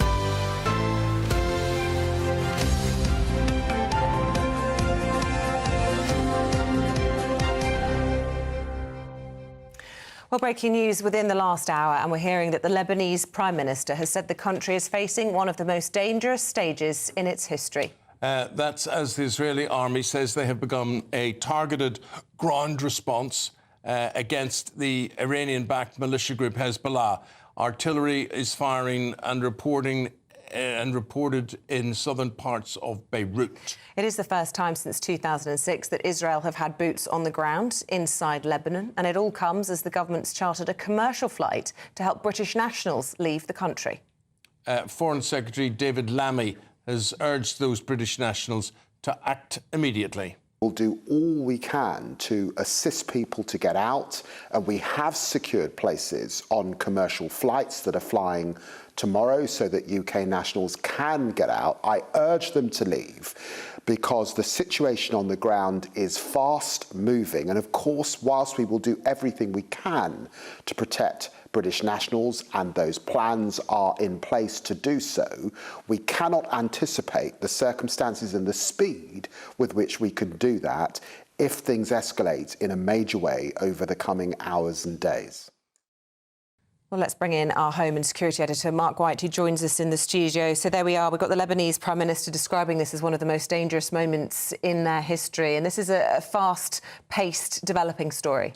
Yes, indeed. Just yesterday, he was talking about 1 million plus people having been displaced because of the fighting. That's likely to increase significantly. You're looking at pictures into southern Lebanon at the moment that is showing smoke continuing to rise from buildings there. Now, that's likely to be the airstrikes and missile strikes that have been taking place for more than a week now as Israel prepared for this ground incursion. It's a limited ground incursion at the moment. It's expected to pick up pace. And then who knows where we're likely to be in terms of how this could escalate. And what are the concerns there? Because we know that obviously Hezbollah is a proxy for Iran. They've also been supporting Hamas in Palestine. We've got problems with the Houthis in Yemen as well. When I say we, the allies, I suppose you could say Israel ultimately, but we are supporting them. This fear of a widening of this conflict is becoming a reality. Oh, it absolutely is. And you say we absolutely correctly, because it's Western commercial ships that are being targeted by the Houthis. And breaking news out of the Red Sea this morning. Another commercial ship has been struck by missiles fired from Houthi rebels near the Yemen port of Hodeidah. That ship is now making its way to another port. There are no injuries reported with the crew. But that has a knock-on effect. For those wondering why on earth should we give a hoot about a fight in the Middle East, let them fight amongst themselves. But when they are targeting commercial shipping, when that shipping is having to reroute away from the Red Sea and the Gulf of Aden, not going through, of course, the Suez Canal anymore, it adds very significant costs to the likes of your goods in the shops, the likes of your fuel is also affected. The oil price we always see rising in times of huge crisis in the Middle East. And then there's our troops who inevitably, I think, are going to be put in potential danger, having to go in to rescue these civilians stranded in Lebanon. I think we've got some images we can show you, a front page. Those images, I should say, incidentally, are more tanks that are heading up to the front line in northern Israel. But we've also got a picture of the front page of the Cyprus Mail talking about RAF Akrotiri. You can see there, look at all the tents that have been set up by the British military in recent days, because they are expecting that very much the British military forces out there are going to have to go in, are going to have to put themselves in the line of fire to rescue these people, to bring them to RAF Akrotiri, to process them before they can Mark, be a lot of people might be taken to scratching UK. their head and saying, what do you mean 10,000 British patriots there? How come there are so many Brits there? Well, many of them are dual nationals, Lebanese who've... Marriages, that sort of thing? That kind of thing is absolutely true. But there are British nationals who are working out there as well, who work for companies in Lebanon and in the region, who work for aid agencies. All of the above will need to come out. And understandably, if you live in there, you might be reluctant. You want to leave it to the last possible minute. You've seen many instances in the past where things have blown up only to die down again. So you hope against hope that it might resolve its situation. But the longer you leave it, the more difficult it is to extract you from that country. Just seeing Reuters reporting that explosions have been heard and air raid sirens also sounding in Tel Aviv, and concerns that this is happening in central Israel now. Let's get analysis. Mark, thank you very much. Stay with us because there's other things going around that we want to talk to you about as well. But joining us now is the former UK ambassador to the United Nations and the National Security Advisor to the Prime Minister, Sir Mark Lyle-Grant. Pleased to have you on. Thanks very much indeed. Can we start, first of all, about how this has happened? Because right at the 11th hour last night, America was still urging Israel to reconsider. In your opinion, as an experienced diplomat, is this a failure of diplomacy? Well, certainly there's been a failure of diplomacy in the sense that neither the Americans nor any of Israel's other Western allies have been able to restrain it from escalating this conflict against Hezbollah. But from the Israeli point of view, there's had very significant military success. They've killed the Hezbollah leader, Hassan Nasrallah. They've killed a lot of the senior commanders. They've destroyed the communications, the command and control. And this is now the logical next step, which is a limited ground invasion in order to destroy the fixed infrastructure, the rocket launching sites, etc., that Hezbollah have got in southern Lebanon. And in your experience, having been the UK ambassador to the United Nations, how hopeful are you that a buffer zone, which was the resolution that the United Nations was able to draw up in 2006, could happen again so that those Israelis can return to the north of the country and indeed Lebanese can return to the south of their country? Well, that is, of course, what is going to have to happen eventually if there is to be any chance of the Israeli citizens returning to the north of Israel, because at the moment they're clearly not going to do so. And this incursion, this military invasion by Israel is not going to actually change that in the short term, because even if they drive all Hezbollah fighters, all the infrastructure north of the Litani River, which is sort of 20 miles north of the Israeli border, then if they withdraw, then all the Hezbollah people will simply come back. So there's going to have to be some sort of peace deal whereby there is an internationally guaranteed situation that Hezbollah do not return south of the Litani River. So at some point, this military phase is going to be over and there's going to have to be some further diplomacy. So, Sir Mark, if there is not a peace deal, how do you predict what is going to happen here? Well, I think the risk is that Israel will get sort of bogged down because they won't be able to achieve their objective that they've set out very publicly, which is to allow the Israeli citizens to return.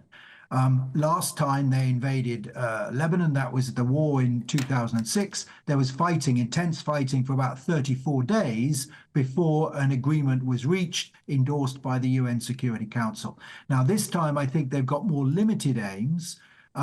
But nonetheless, the risk is that when do they stop? When do they declare victory? It doesn't seem to me very likely that if they just clear out the infrastructure in southern Lebanon, that Israeli citizens will return. It's a slightly strange military objective they have set because it does depend on individuals feeling safe. And it's pretty unlikely they're going to feel safe for some time in northern Israel. As a former National Security Advisor to the Prime Minister, give us an insight into what will be happening behind the scenes at Number 10. Would you expect, for example, a Cobra meeting to be held shortly to talk about this latest escalation? And what will be the considerations from a British standpoint? I mean, might we well be considering sending more troops to Cyprus and being concerned about those British citizens who aren't taking up our offer of help in leaving? Because as we were hearing from the Foreign Secretary, tomorrow might well be the last commercial flight that will be able to leave the country for some time.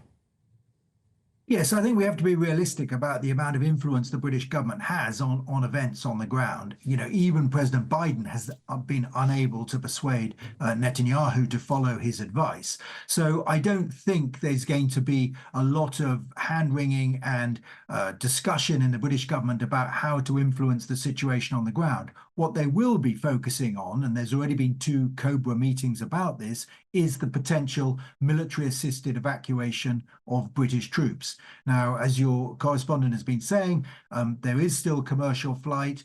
Seats are being made available tomorrow, and a certain number of the 5,000 or so British nationals will no doubt take advantage of that.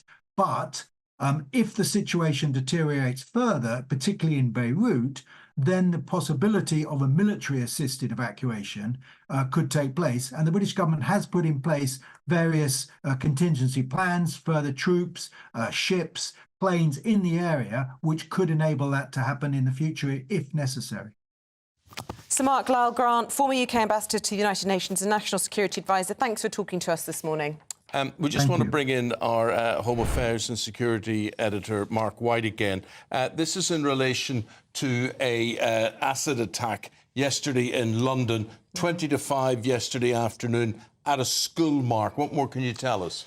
Yeah, this was Westminster Academy in central London just before 5 o'clock in the evening, as you say. Police were flagged down by staff at the school and found a number of injured people. One of those, a 14-year-old girl who suffered what we're told could be life-changing injuries, a 16-year-old boy who was less seriously injured, and a 27-year-old woman also injured, in addition to police officers who attended the scene were admitted to hospital reporting feeling sick after what police describe as an acid substance. So what's happening today? Where is this leading?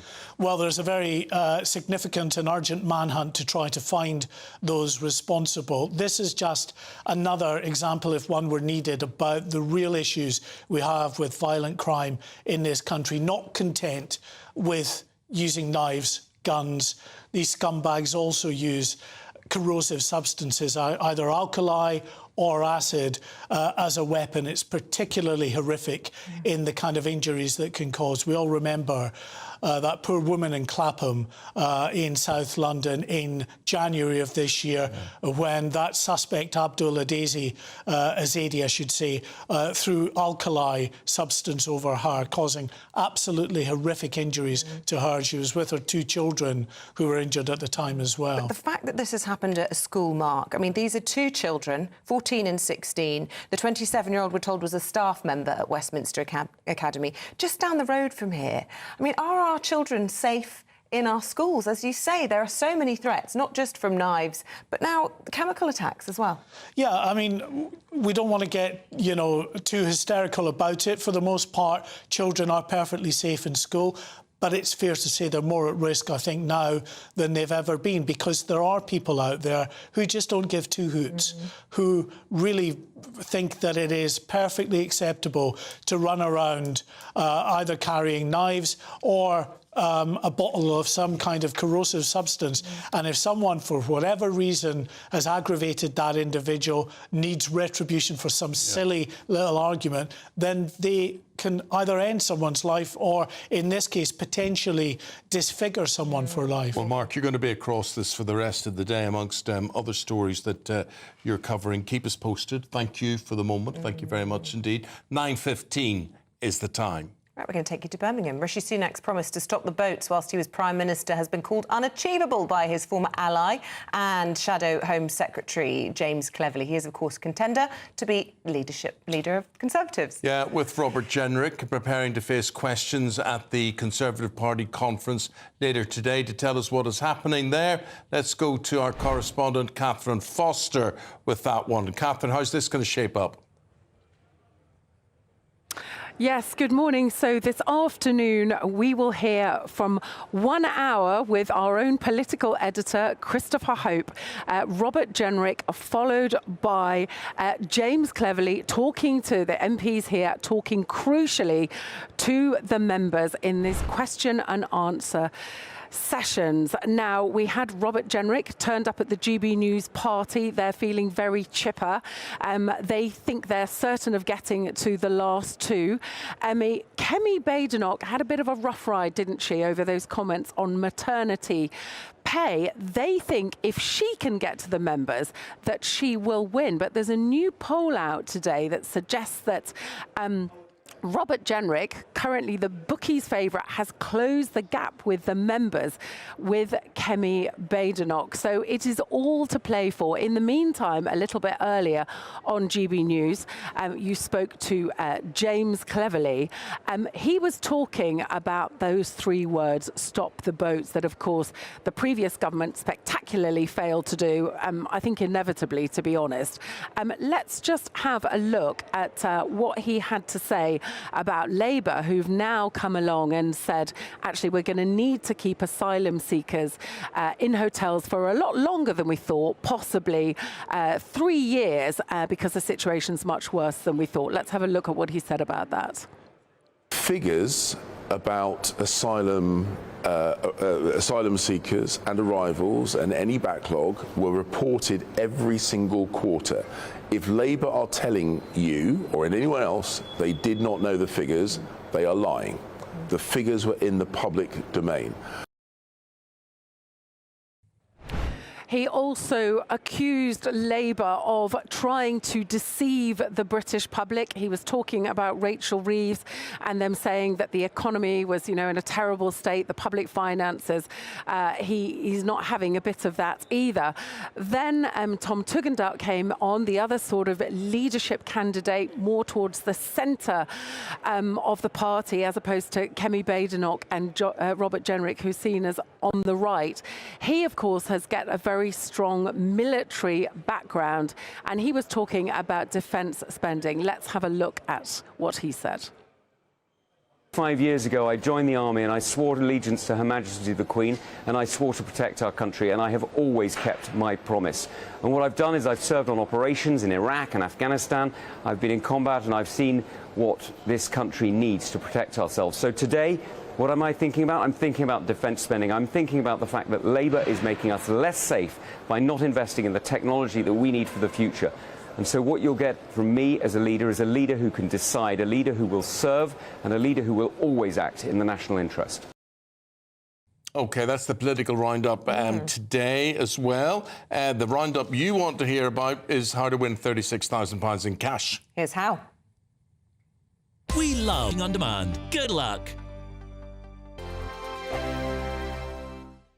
Sunday with Michael Portillo from 11, only on GB News. Founded in 1990 in Knightsbridge in London, the Beverly Hills Bakery offers some of the finest American baked goods in the United Kingdom. Beverly Hills Bakery has delivered gifts to all the UK Prime Ministers of the last 20 years, with, I think, the exception of Sir Keir Starmer so far, and provided gifts for the royal family and for royal births. As we near the 35th anniversary of the bakery, I'm joined by the owner and head pastry chef, Rosa de Souza, and Manuel de Souza, who is the director of the Beverly Hills Bakery. How marvellous to see you both. Welcome to GB News. Thank you for inviting us. So, why has this formula worked? Why did London need a Beverly Hills Bakery? What we do is we're a bakery, but underlying it's actually a gifting experience. Right. So this is an alternative to flowers. So in terms of concept, that has maintained its originality despite going on for 35 years. And in fact, what I do is I often ask myself, why is it going strong? To remind myself to focus on those things that we need to focus on. So instead of sending a bunch of flowers, you send a beautiful box of cakes like that, or confection like that, complete with bunnies and so on. Exactly. So you have the concept on the one hand, but you also need the quality of product that goes inside.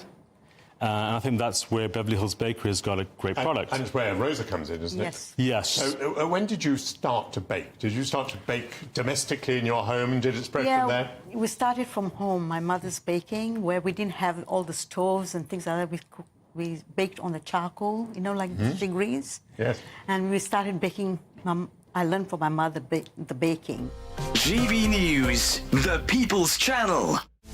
This is Britain's Newsroom, where your voice matters. It's just astonishing. With expert analysis and honest opinion, we don't just keep you informed. We bring you unique perspectives you won't see anywhere else. Can't argue with any of that. When the news happens, it happens here. On Britain's Newsroom, weekdays from 9:30 a.m. Only on GB News.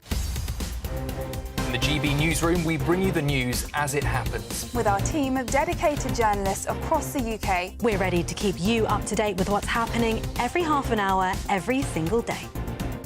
Bulletins here on GB News, the People's Channel, Britain's news channel. We're proud to be GB News, the People's Channel. And as you know, we always love to hear your views. Now, there's a new way of getting in touch with us at gbnews.com/yoursay. By commenting, you can be part of a live conversation and join our GB News community. You can even talk to me, Bev Turner, or any of the members of the GB News family.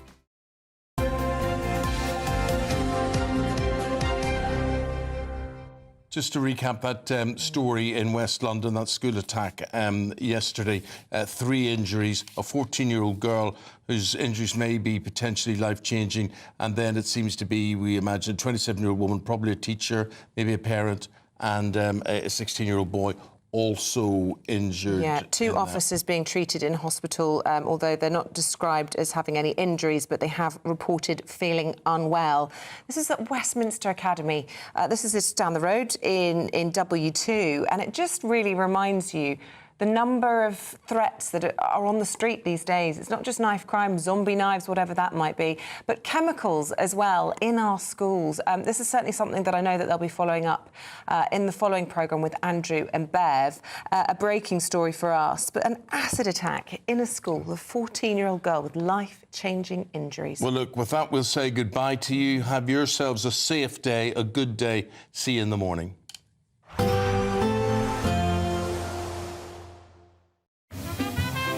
Heavy showers first thing will be followed by a warm, cosy day. Boxed Boilers, sponsors of weather on GB News. Good morning. Welcome to your latest weather update from the Met Office here on GB News.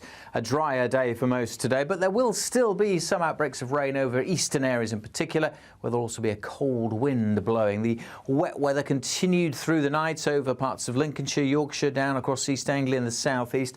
Not as heavy as yesterday's downpours, but staying pretty grey and soggy here throughout, with a cold wind curling in from the North Sea.